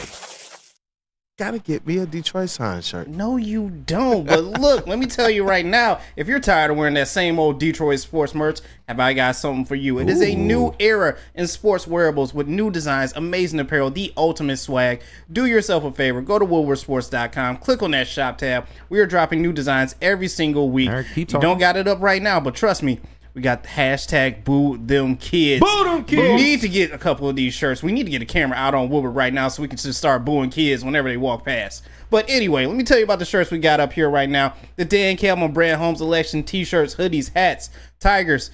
Come on now, you guys got to pick this up. And the Welcome to Detroit sign shirts, which you already know Kool-Aid has a couple of these in his closet, which he needs to switch up for those Boo Them Kids shirts. So, do yourself a favor as well, Kool-Aid. Go to woodwardsports.com, click on that shop tab, get swagged out. Get swagged out. What up, though, people? Welcome back to Wake Up Woodward. Thank you guys for choosing to kick off the day with the Woo Crew. And chat family, as always, we need you guys. We appreciate you guys, especially when you do this one thing. Smash that like button. Treat it well. Satisfy it, caress it. Right. Lay it down nice. Let me hit the opposite of KG. Take it up. Do her right. Do that like right. Do it right, y'all. I love it, man. I love it. But something else I really, really love. Y'all see what it is. It's Big Chain Lions energy. We got to get back into the Jungle Cats, man. We do. Yes, We sir. do. Right. King of the Jungle. The Lions, when they play the Rams week 1, the Rams are a different team.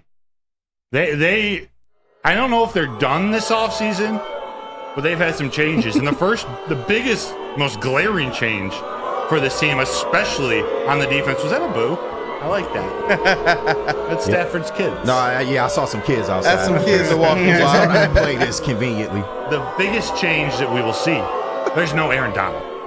Aaron Donald, one of the greatest players at his position in the history of the NFL, arguably, if not the best defensive tackle in NFL history. He's up there. Yeah. He's gone. How do you replace that? Thank you, How does man. this Rams team replace it? They made some moves. They had some great draft picks. They did get some new dudes in the secondary. They lost some guys in the secondary. But how do you replace Aaron Donald? Do they do it with their defensive draft picks? They went edge Jared Verse out of Florida State round 1. Then defensive tackle Braden Fisk in round 2. And that pairs with Kobe Turner, their rookie edge from last year, and Byron Young, their rookie outside linebacker from last year as well. They also got Cameron Kitchens, a safety out of Miami. They got Brennan Jackson, edge out of Washington State in the 5th round, and a defensive tackle Tyler Davis out of Clemson in round 6. So they got some dudes. They got some young guys. They actually really like Jared Verse and Braden Fisk, and I really like them together. That doesn't mean that's just going to replace Aaron Donald, even next to Byron Young and Kobe Turner. Yep. Is that enough? Is their defense, what do we think of their defense? And before we get into it, some of these secondary changes that they've gone through, they did add Darius Williams, a cornerback out of Jacksonville, a veteran. He's had some good years, not a lockdown, a good cornerback. And they added Tre'Davious White, who previously played on the Bills, and safety Cameron Curl. So they got 3 new dudes back there. I don't know if the needles really move that much in the secondary to me. I do think it'll be a little bit better. I still think it's going to be their weakness, especially if they don't have the pressure that they can rely on from Aaron Donald. What do you guys think about this? I'm interested to hear what KG has to say, but just kind of one quick point. When you're talking about losing an Aaron Donald, you can replace him with some good young talent. You can replace him with some talent that's producing well early on in their career, but it's a different animal when you talk about matching up against a team like the Detroit Lions, whose offensive line is elite and is led by Penei Sewell. last year, those matches, when you talk about Aaron Donald, we think about Aaron Donald and Penei Sewell. Who's matching up and who's bringing that type of intensity from the defensive line against a guy like that on this current Rams defensive line? I don't quite know. It's not one person. It can't be one person. Yeah. Aaron Donald's the only one person.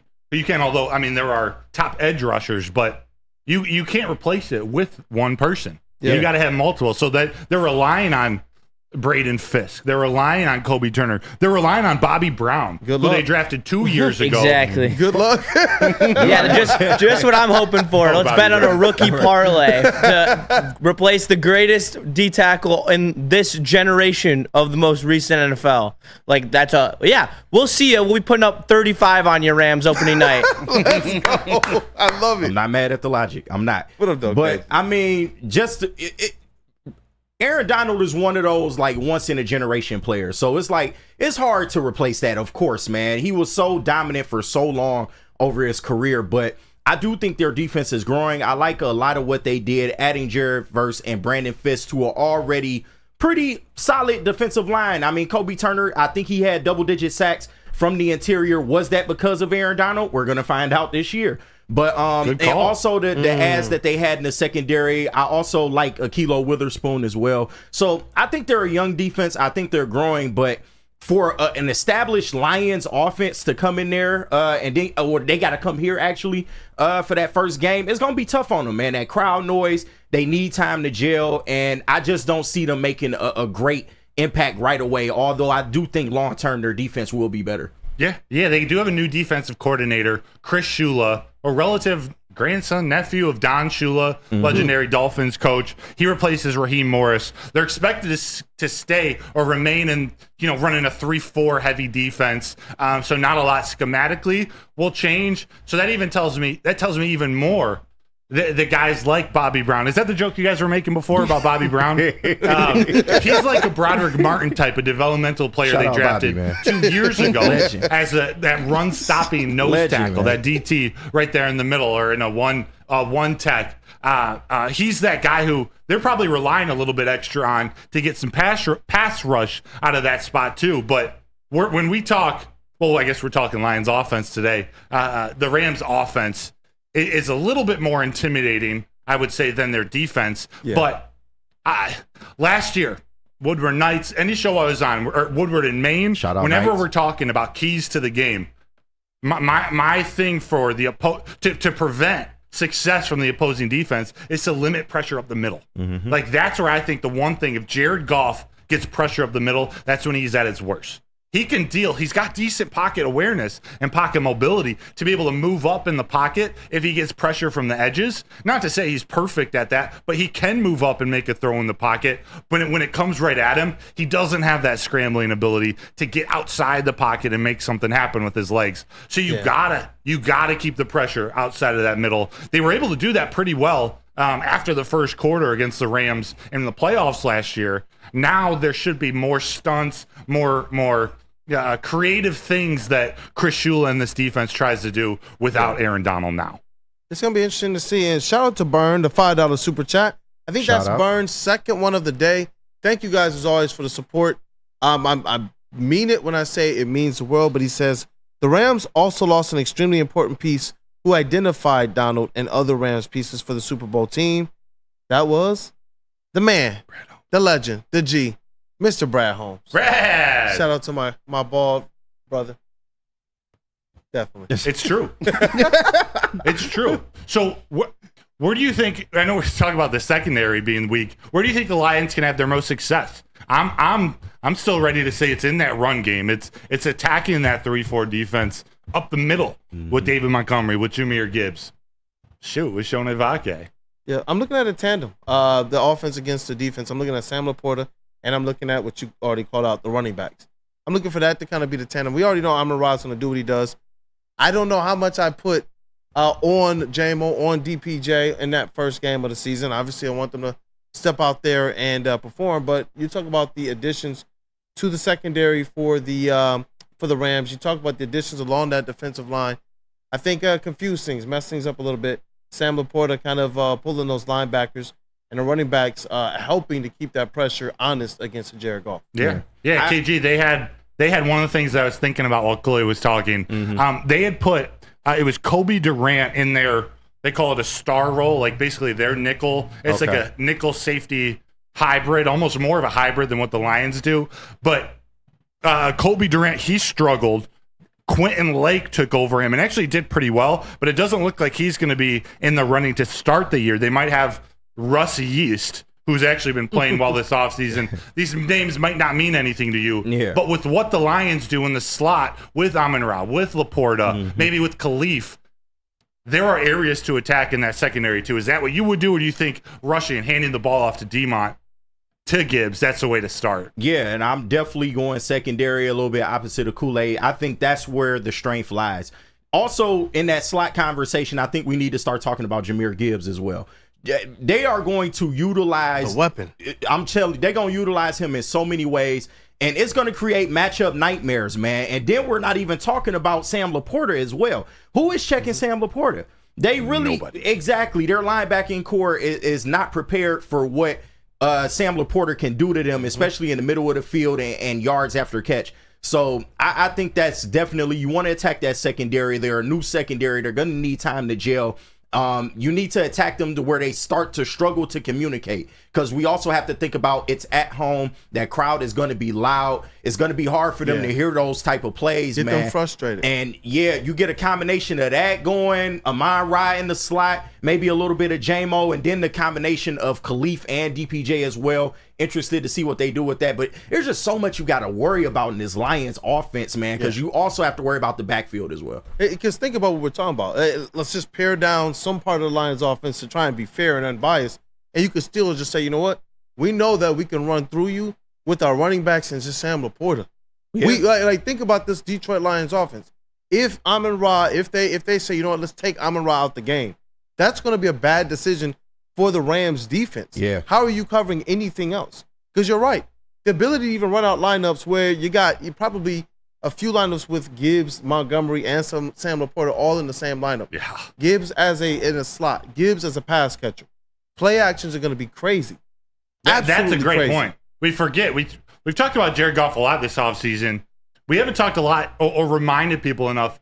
He is, if not the best, a top 2 quarterback in the NFL in terms of play action. Yeah. And we talked, the offensive line is as strong as ever. The run game is as strong as ever. Like that bites. This offense is a matchup nightmare. Yeah. And that's what the NFL is about now. Not your traditional positions. It's creating those matchups. Lions have some dudes to create those matchups. And JB just sent me a Twitter link. It says Lions wide receiver Amon-Ra St. Brown among Bucky Brooks' top 5 candidates to break Calvin Johnson's single season receiving record in 2024. I didn't even catch that last part. This upcoming year? Yeah. So there's been a little chatter about this. I forget where it started. Did it start with Calvin? I don't know. Yeah, but Calvin said that it's a record that's made to be broken. Essentially. One day it will fall. Especially with the extra game. And it almost did, because Cooper Kupp almost did it. It's with that extra game. It's gonna at some point. It actually happened a couple times, actually. So Cooper Kupp is one. Amon-Ra had a shot at it, and also Tyreek Hill at one point as well too. So it is so close, and especially as you guys said with that extra game, it will more than likely happen either this season or the next season. But I really want to see Amon-Ra break it. That would be awesome. That would be epic. And so it was 1,964 yards in 2012. 1,900. So we're talking 2,000-yard receiving season. Yeah, but you also got to look at the fact that Stafford was kind of force-feeding Calvin a lot of those games. I mean, it just is what it is. He was our main source of offense. So bailout bombs. But to his point, it probably will definitely be broken. I don't know when or who will do it, but it's definitely a record made to be broken, unfortunately. JB, who are the other 4? Do you know in that link? I do not know on that link. I can double check for you though. Yeah. No biggie. Let's go to break. We can talk about that if needed when we come back. But let me tell you about Soroki's before we get into what's trending with JBSMOOOOV here. Because Soroki's Crispy Chicken and Pizza, they're taking over Michigan. They got locations popping up all over Metro Detroit. They're doubling the number of restaurants this year. They're known for their quality, hand-battered and hand-breaded chicken tenders, sandwiches, and New York-style pizza. So be sure to stop in and try at a mega station near you or go to www.sorokis.com. Drive into into summer and drive into savings during Feldman Chevrolet's biggest Memorial Day sale ever. We're stocked with new Chevy cars, trucks, and SUVs, all priced to move. Like this 2024 Silverado for only $217 a month, or this 2024 Equinox for as low as $199 a month. Find your freedom in a Feldman at the Memorial Day sale going on now at Feldman Chevrolet, Michigan's #1 Chevy dealer. You have an opinion? Make sure it's seen and heard. Corner, jumper, tweet us, hop on the YouTube chat, slide in the DMS at Woodward Sports on all social media. Come to any Lady Jane's Haircuts for Men and claim your throne for a king's treatment from one of our talented stylists. Open 7 days a week, walk in anytime. Just get to a Lady Jane's today and receive a precision haircut, scalp massage, hot lather neck shave, and a hot towel treatment. A haircut should not be a chore. It should be an experience. And that's exactly what Lady Jane's has to offer. Open 7 days a week, walk-ins are always welcome. There's always a location near you. Lady Jane's Haircuts for Men, it's wicked awesome. Game is won in the trenches, and our big fellas don't mess around. The Woodward Heavyweights on Woodward Sports. Attention sports fans, don't miss out on an expert sports injury insights with Dr. Jeff Pierce of Michigan Sports and Spine. Join Dr. Pierce every Tuesday during Big D Energy and Thursday during Armani and Edwards, where he offers top-notch injury advice. Trust the guy that D-Mac trusts. Dr. Jeff Pierce is here to keep you in the game and performing at your best. For more information, visit MichiganSportsandSpine.com or call 248-426-9944. And what up, though, people? Welcome back to Wake Up Woodward. Thank you guys for choosing to kick off the day with the Woo Crew. I know it started off rainy. It's supposed to get up into the mid-90s here, man. Hey, it's Michigan weather for you, man. Yeah. Rain and a heat index or a heat warning. Yep. Yeah, that's crazy. No bueno. Yeah. Hey, stay safe out there, people. We need you, and we also need you to go ahead and smash, satisfy the like button. We're on a great pace today. Let's zoom on past that like goal today. And as always, we're appreciative. But I think it is time for us to cook up. Let's do it. Lightning. Hey. And now it's time for the most electrifying segment on the internet. Spot on. It's What's Trending with JB. Live on Wake Up Woodward. Ladies and gentlemen, JB Smooth. Hey, let's rock. Fellas, what is going on? What up, No, I'm looking forward to this one, man. Oh, I got something for you. Happy Father's Day to everyone in the chat. Happy Father's Day to you once again, Kool-Aid. Thank you, You know, brother. what could be any better than just going out, shooting the links at the golf course? A fight on Father's Day at the golf course. Now we talking. Oh, snap. Damn. Yo, he got dropped. They are scrapping He at got the dropped. golf course. Ooh. Get at it.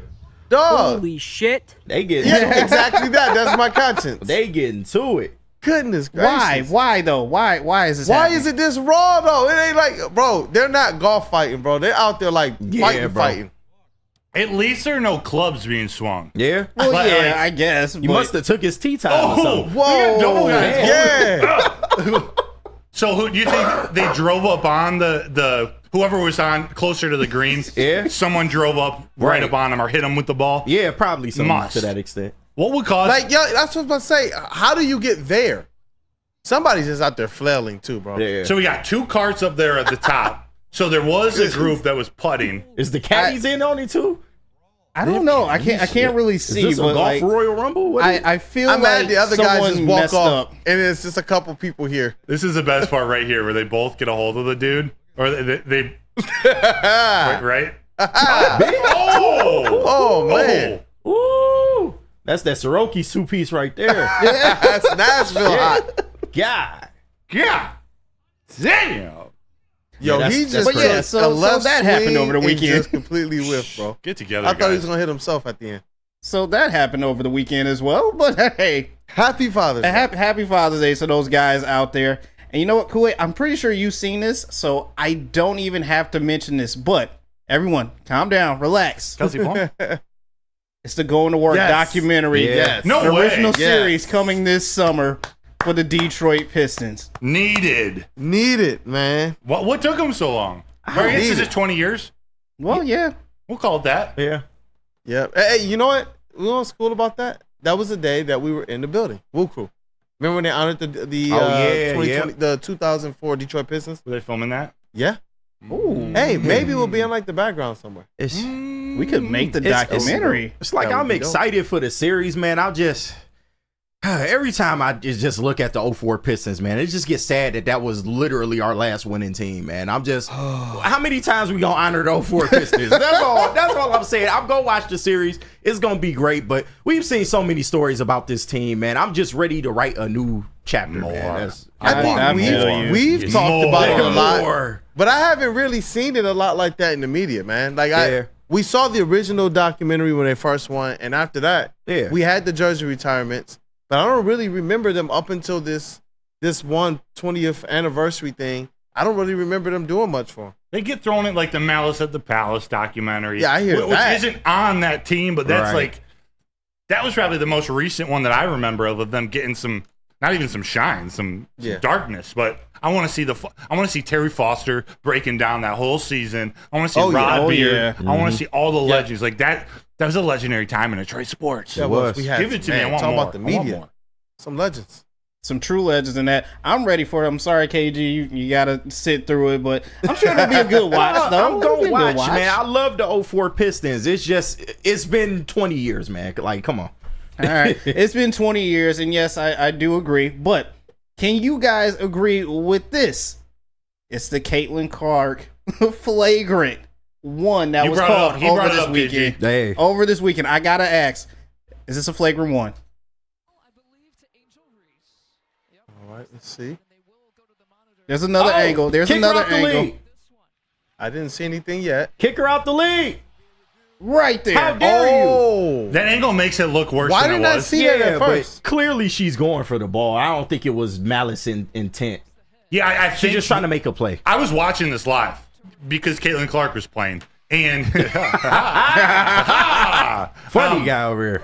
How they described it with the rules, it was a flagrant one, but it wasn't anything malicious. Like, is flagrant 2 worse, or would they just kick her out of the game? They would if it would. It wasn't like that. And Angel Reese, she wasn't intentional. She was going for the ball. Yeah, she was it looks bad, but she was going for the ball. And these things happen. Like you said, it is technically a flagrant one by definition, but there was no malice intent. I'm glad it wasn't a flagrant 2, because then that would be even more outrageous. That would it would be a roar. Like, people would be up in arms. I'm so glad too. Give her the flagrant if you're gonna give her a flagrant. Don't kick her out of the game. You saw that video I sent you about it too, JB? Oh, you sent another video? No, remember I sent. I didn't send it to the Slack, but the dude kind of breaking down how people are gonna react to it. Yeah, I remember that. Does it help any more that afterwards during the interview, Angel Reese said that somehow there's a special whistle for Caitlin Clark? See, that's the shit I don't like, KG. That's where Angel Reese just, when she doesn't need to, she keeps running her mouth. I do agree that she needs to probably not talk as much, especially on the Caitlin Clark matter and things of that nature. But they are just linked. That is what it is. They came in together. Angel Reese was part of, the big defeat she had in college. They're going to be tied at the hip for the rest of their careers. Unfortunately, it is what it is. I would encourage her to probably stop speaking on this, but I mean, it's just. I don't think they're linked. I think that's what Angel Reese is trying to stay linked to her. They're gonna be linked, man. I don't think about them together. I remember that game. Angel Reese is a completely different player, and watching yesterday reminded me. Angel Reese is a very good basketball player, like very good. I don't enjoy watching her style of basketball. I don't like that type of post play. It's just a little awkward. I get it, but that rivalry is what really sparked all this commotion in the first place. I want to watch. And it just carried over into the WNBA, but they are going to be linked whether you like it or not, man. It just is what it is. I just wish the media would just let these girls be great.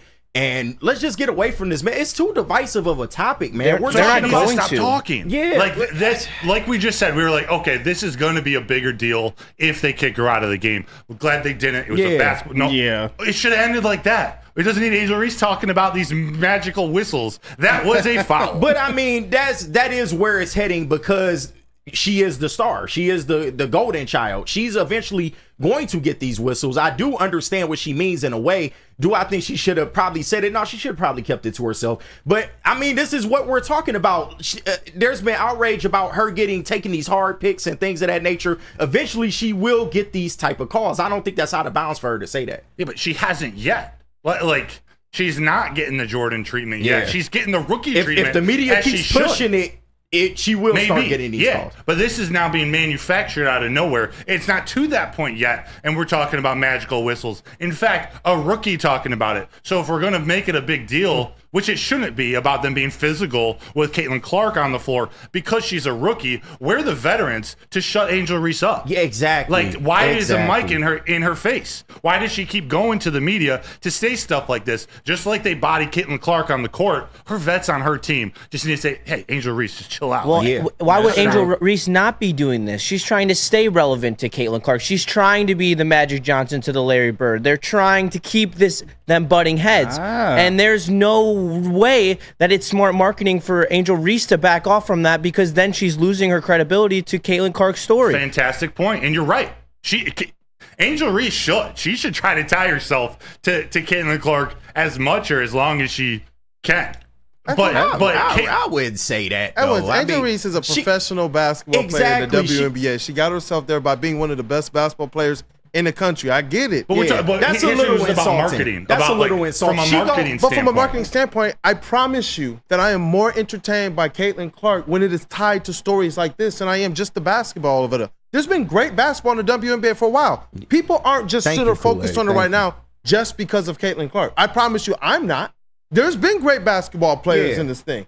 If your team isn't doing great, then a lot of people aren't focused. But when you bring in that entertainment aspect and you bring in a player who's going to average a double-double in this league, whether you like the game or not, that is something to write home about. And if she's going to bring that edge, if she's going to play a little bit nasty, this is stuff we want to see out of the Pistons. Exactly. You put Angel Reese on the Pistons, and we all sitting here talking about build her a statue. Right. Just because she's in the WNBA and playing against everybody's golden child, then it becomes a situation where we don't want to hear her do what she's always done. She's always talked. Don't get to the league and then get soft. If you're going to talk. And in the court of public opinion, if you don't back that up, you will get your comeuppance, Angel Reese. You definitely will. But in terms of her going out there as a pro player, saying, hey, hold on, I actually did beat this girl in a championship game, because it's amazing how those goalposts can shift. How a championship can matter over here, but then in another situation, it don't matter.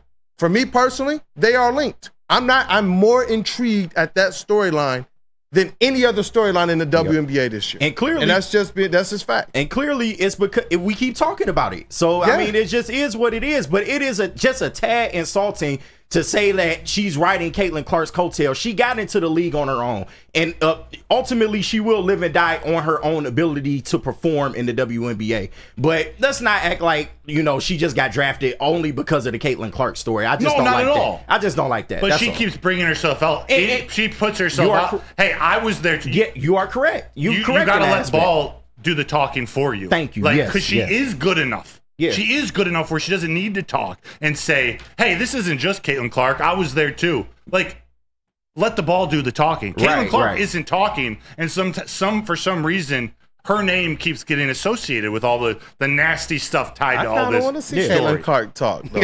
I want to see it. But that's the crazy part in all this. She doesn't care. The media are creating these narratives. Yes. She's just going out there trying to be great, trying to play her best game, man. Facts. So y'all keep making this stuff up, and she's not even complaining about it. Exactly. So it's why is this stuff a story? Yeah. And Justin Fan asked Kool-Aid, why are you more intrigued? Because I like that type of competitive nature. I like that rivalry. I like people who are going to say, you know what, I'm calling my shot. I'm putting it out there. I like kind of following this storyline from women's college basketball to the WNBA. I like it all. The storyline to me is highly intriguing. You got kind of this one player in Caitlin Clark who hands down is one of the most talented WNBA players in this league today. You got Angel Reese, who kind of carries this rugged approach to basketball, is not as talented, but is going to continue to try and insert themselves into the conversation because they are talented. Not because they're just talking. She's not just yapping. She's actually talented. She's actually a good basketball player. That's the type of stuff I like to see. It's what us as Detroit fans, if that was our team, these are the types of things that we looked at. These are the types of things we championed. We always were the guys going up against the Kobes, going up against the LeBrons, going up against the Michael Jordans. And we rarely had those players. But we had a Sheed, we had a Dennis Rodman, we had a Bill, we had a Rick. Guys hated those people too. All the same stuff that I'm kind of hearing about Angel Reese as it relates to this matchup is a lot of things that you can go and you can look at that Bad Boys team and say, you know what? A lot of these guys had that same designation. People, why do you think Bill Laimbeer has been so down and out with the NBA for years? Why do you think they won't honor that man? Yeah. It's the same type of stuff. So it's like when I do see that, I take like KG, just a little bit of pause for concern. And yeah, the matchup to me is intriguing. Like, what's not to like about it? Damn, if it's captivating people, what's not to like about was it? this just we could have did a whole show about this whole Caleb Carter Angel Reese thing. I didn't mean to start up a whole conversation about it, but it is very fascinating, and it is something more that we'll just have to check into. But finally, I want to show you guys some photos from the night run that happened over the weekend. Just getting together with everyone is so nice that we all can just come together in the city just for a good cause. Dope. Stand up to cancer. They had the DJ at the beginning of the race right there. And then inside of Comerica Park, look at all these people, man. All these people coming together just for one cause. Like, it was so crazy. This is very cool. A lot of stations that you could stop at to sit here and listen to. This was the night run, right? Oh, yeah. Yeah. Oh, that's so cool. Oh, yeah. Then you got, Comerica Park After Dark. Ooh. This is kind of cool. Yeah, shout out Chase Amley. He's been talking about this for weeks. Big shout out Chase Amley. He was there as well. I'm sorry I didn't get to see you, man. That's nasty. And the after party too, that kind of went on a little bit later as well. That's dope, man. That's fire. And then my crew that I ran with. Oh, let's go. My girl. JB 1, 2, 3, 4, 5 girls and JB. Yeah. That's JB Smooth. JB got him. 5 O's and 1 V. He got him like that. Damn. Like I said, the party afterwards was really nice too. It was really cool. It was for a good cause, and like I said, I just love seeing the whole city come out just, to represent like that. So that was pretty amazing. That was pretty sweet. But that's it for what's trending. But I believe Justin has a video for you guys he would like to play too. Yeah. Real quick, can we see your picture one more time? You want to see my picture? Yeah. Oh, yeah. Yeah. JB with the rings. JB Smooth. JB with the rings. Where's JB at? Oh, there he is. My boy got him. I had the Aiden Hutchinson paint inside of my face and everything too. Let's go. Hey. Jay Bizzle. That looks like a lot of fun. It was a good night, man. It was a really good night.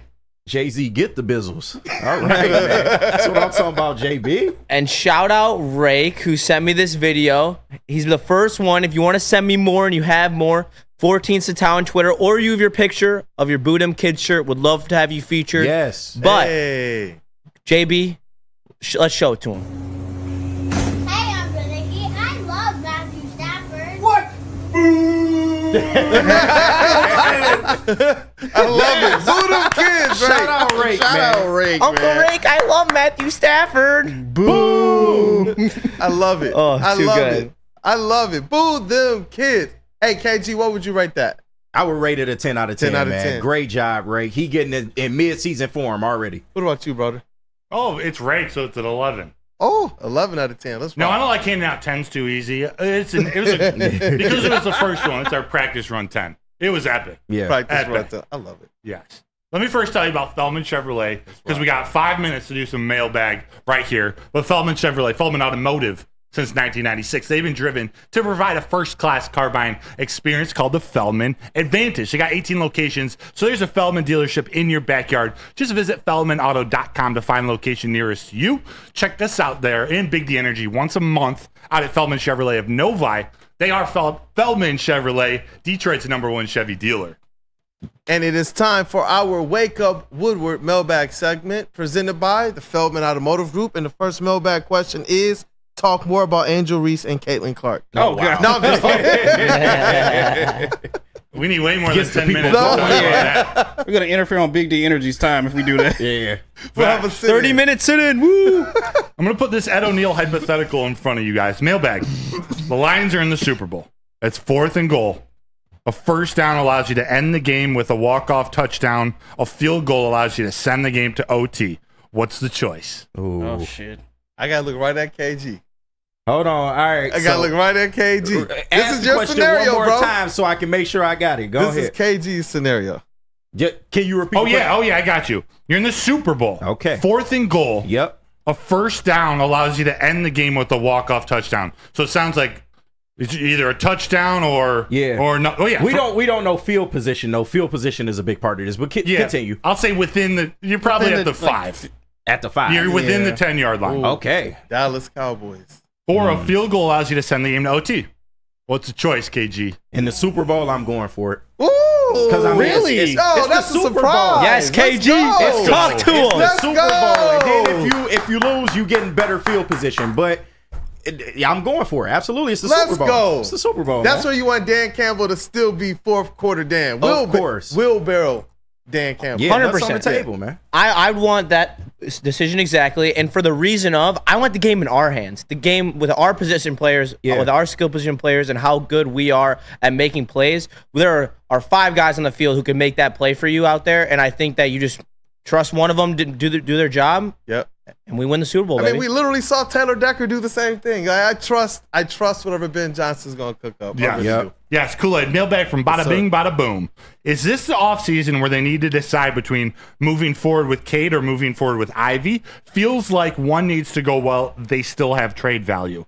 Thoughts? I mean, that's the sensible thing. Obviously, people are kind of chalking up Cade getting the extension and Jaden Ivey potentially getting traded out of here. But that's the question there. That's the question that I can't wait to see is what do they value with this young core? Are they moving forward with them or not? So we're going to break it down a little bit more as we go throughout our offseason kickoff. Charles McClain, mailbag. Shout out. To me, Broder, if Chris Illich is serious about spending money, should his first move be to show Baez the door? Agree or disagree? Agree. Yeah. It's got to be move number 1. We've been talking about this for weeks. Absolutely. Yes. And now that he's injured, maybe you got a reason to kind of get him out of there now. I know Ryan Kreigler ain't been the best, but I would much rather see a combination of him and Zach McKinstry going forward. That's where we at. That's where we at. Juices. Noah M. Mailbag. Who are you more likely to have second most receiving yards for us, JMO or Laporta? Yards. That's a great question. I got Laporta. That's a great one. Laporta. Wait, is it all purpose or receiving yards? Receiving. Laporta. Okay. If it was all purpose, would you change? Probably. You get a couple hundred yards rushing out of Yeah, JMO? I think that it's going to be really close, and if you get 150 rushing yards out of JMO, I think, All right, I got 2 more questions. Shout out to Art Vandelay, too. Art Vandelay's hilarious. I've seen that.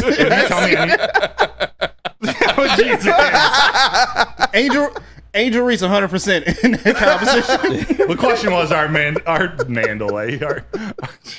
I got Angel Reese. Art Vandelay, mailbag. Caitlin Clark versus Angel Reese in power slap.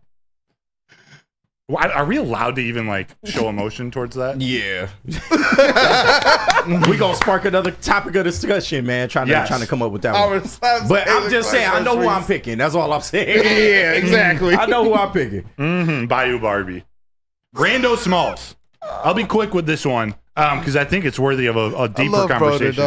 Broder is the best. Mailbag. When young teams are inconsistent, it's normal to replace either hitting or pitching coach to shake things up. Any ideas if they would change hitting coach and who? It's a great question. I do not believe they're not going to change their hitting coach this season. They have 3 of them. They're brought in. I actually got to talk to Michael Berdar, their hitting coach, last week, also former University of Michigan stud player and coach. They're committed to their 3-man hitting coach, hitting staff for at least a foreseeable future. There are 3 guys with 3 different skill sets brought in to completely revamp the entire organization's hitting philosophy. Yeah. It hasn't come together yet at the big league level, so I get where people's heads are at. They're not moving on from him, at least this year. Not anytime soon. He's, I want to say 29, 30 years old. Yeah. He's thought as one of the youngest, brightest minds in the game, almost a hitting savant. It just hasn't happened yet. Do you think it'll get better with time? I do. Okay. I already see a lot. A lot of the players we see on a day-to-day basis just aren't good enough right now. When they're competing, some of these players aren't going to be your starters. I do see the improvements that I see, even out of guys like Colt Keith, although you're not seeing the average go up, the approach he has, his swing path, how he's basically everything about his approach at the plate is different. Just hasn't come to fruition yet. We haven't seen the best of him yet along with a lot of the other players. I feel you. And while we got a little time, can I ask you about Kenta Maeda? Because I did kind of want to ask you about that during the Tiger segment. I mean, you gotta say mailbag first. Yeah, of course, mailbag. The guy is over 6 ERA. I think they threw out a stat this last weekend that whenever he has a full count, the opposing team's OPS is like over 1,000 or some wild shit like that. That's not good. Not good at all. So, do you think he's starting to become a problem? Do you think they need to look into him, maybe make him a reliever, or just do something about Kenta Maeda? Let's talk about this tomorrow in a full segment. Okay.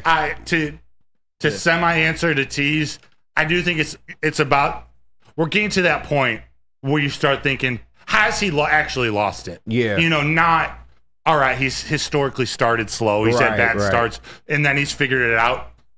Has he actually lost it? Like, if that happens, it could be, from year to year, he's still 35, I think. Yeah. He might have. Let's talk about that tomorrow. Yeah, absolutely. Let's talk about it. Last question from Dante151, OG in the chat, to you two, KG and JB Smooth.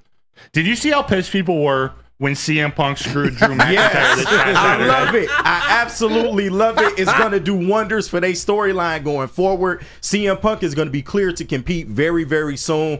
I do imagine that maybe Drew McIntyre probably wins Money in the Bank, gets the title that way, and then going into SummerSlam, it'll be him and CM Punk. But man, that screw job was absolutely great. Drew McIntyre being in his hometown of Scotland got screwed at the end, man. He was supposed to win the title, but a dog match from him and Damian Priest. Damian Priest showed me a lot in that match. He impressed me a lot, and I think he's a good world champion. But Drew is going to get that belt, JB. I'm telling you. I mean, Drew will definitely get that belt. Damian Priest did not impress me in this match. I'm sorry. He just didn't, but I called this week before Clash at the Castle. I knew this was going to happen. Somehow, some way, CM Punk was going to interfere and cost him this match. Just somehow. And I knew it was just going to set up for SummerSlam, moving on forward and forward. Yeah. Hell, they're already casting Jey Uso as Money in the Bank already. So it's just like, all right, it's just kind of over with. But this is a more exciting story, honestly. Drew is finna hijack Raw. This is far from over. I promise you, man. This is far from over. CM Punk is not even going to be on Raw tonight. He's going to be on SmackDown. He's already said he's going to look at a doctor, a specialist, and hopefully be ready by SmackDown to go. SmackDown's in Chicago. I forgot. That's his hometown. So you know he's going to show out. What's this comment mean? The Priest botch was pretty bad, but they worked through it well? Yeah, so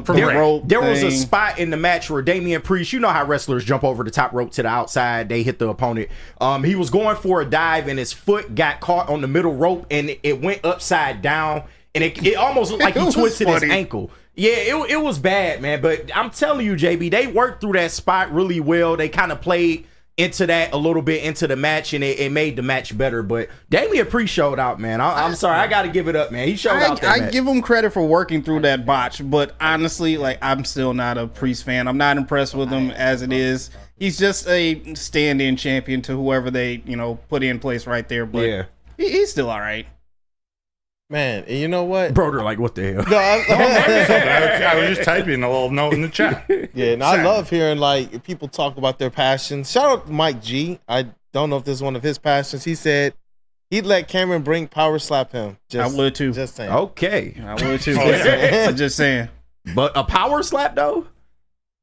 Whatever. Hey. Pain is pleasure. I guess. Pain is pleasure. I guess. It's that freak time. Go ahead. Let's go ahead. Hey, shout out to the legend Terry Foster as well. Just walked into the building. Looking so dapper, man. You going to be on Big D Energy today? Yes, sir. Hey, tap into Big D Energy. That's what I like to hear. The legend, T Foss, is in the building. He's in the building. And he's on that. He got that Big D Energy today, man. So shout out to T Foss. It's probably going to be electric. Can't wait to see it. Epic. Is it time to break this thing down? Yes, sir. Or do we got another 5 minutes to talk about Angel Reese and Caitlin? No, we good. We good on that. Let's rock, man. This has been a great show. Chat family, we zoomed through that goal. Thank you, guys. If you haven't hit that like button, then definitely go ahead and satisfy it. Press it. Treat it good. What do you say, KG? Be good. Be good to her, Be man. good. Treat her right. Be gentle. Shout out to the 5th member of the starting 5, the vet of the squad, that is Flannel Sam Reynolds.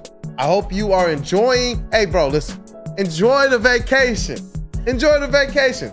You don't got to be spicy Flannel right now, dog. That was so hilarious with the Jazz man. Chisholm stuff. But shout out to Flannel. We also got the 6th man in the building. That dude Justin. What up, though, brothers? Hey, thank you. Great show. Appreciate all the support. And just glad to be back with the woo crew. Woo woo. Let's rock, man. Let's rock, man. And always got you in our best thoughts, prayers, and well wishes, brother. Definitely. I appreciate it. Shout out to the elite, wonderful, stupendous, magnificent, illustrious. I added another one on there. Thank you. We got in the sound booth Detroit's #1 draft pick, KG, aka Black Hollywood. Yes, What up, sir. brother? Starting the week off strong, man. We did it. We got Jake Bates, man. Still happy about that, but looking forward to this week of shows, fellas. Yeah, Let's hey, get it. and it corresponds with your MVP run as well. Thank you. Hey, let's rock. We about to sweep all the rewards, especially when that dude Justin gets Rookie of the Year and 6-man. But we got to talk about Woodward Sports' MVP in the TD booth. Tuesday's just a day away, brother. Oh, man. JBSMOOOOOV. Tuesday's just a day away, but man, this was a hell of a way to start off the week. Love being here with you guys every single every single morning.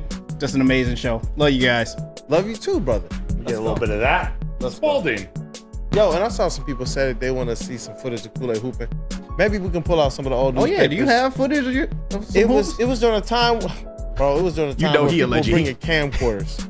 I was about to say, And you not know you digital alleged. You camcorder. got newspaper clippings, man. It's newspaper clippings. Yeah, shout out to my grandma, rest in peace, grandma. But she kept a lot of that stuff, and when she passed, my parents made sure that I got a lot of that. My kids, they love looking at it. Got to pull out the VHS. That's Right. what we got to do. Kool-Aid Gotta with pull the out the hair, VHS. man. Stop Oh. playing. Hey, you know Kool-Aid what? with the Kool-Aid hair, with the boy. Sometimes I wear like a little fro. I will wear the number 8 jersey as well. Y'all don't even know Kool-Aid had braids before this. Oh man. Oh man, right now I can only string together 3 of them Stevie Wonder dreads. Hey, man. it's cool. You can borrow some of mine. I got you, bro. Thank you, Kate. I'll donate. What a team. What a team, man. But shout out to our credentialed Lions and Tigers reporter and writer. That is Mr. Matthew Broder. What up, though, brother? What up, Great dog? job as always with what you do for this show. Thank you. If you guys hit the like button on the way out, we Please would really do. appreciate it. Have a wonderful week. Let's do it. Let's do this, man. It's your boy Brandon Dan, aka Detroit Kool-Aid, your credentialed Detroit Pistons beat reporter and writer. And remember, the NBA draft is next Wednesday and Thursday. I do believe that the NHL draft is that following Friday 28. as well. So stay tapped in. We got a lot of content on the way. The Wake Up Woodward crew with some special guests are going to be having and hosting this year's Woodward Sports NFL Draft Party draft show presented by Woodward Pistons. And I promise you, T. Foss, we're going to keep the studio together this time. The last couple years, T. Foss had to come in and he was a little distraught at what he found around the studio, but we got you this time, brother. But shout out to you guys, chat family. As always, you're the most important part of this thing. Thank you, guys. I hope you all have a blessed rest of your day. It's been Wake Up Woodward.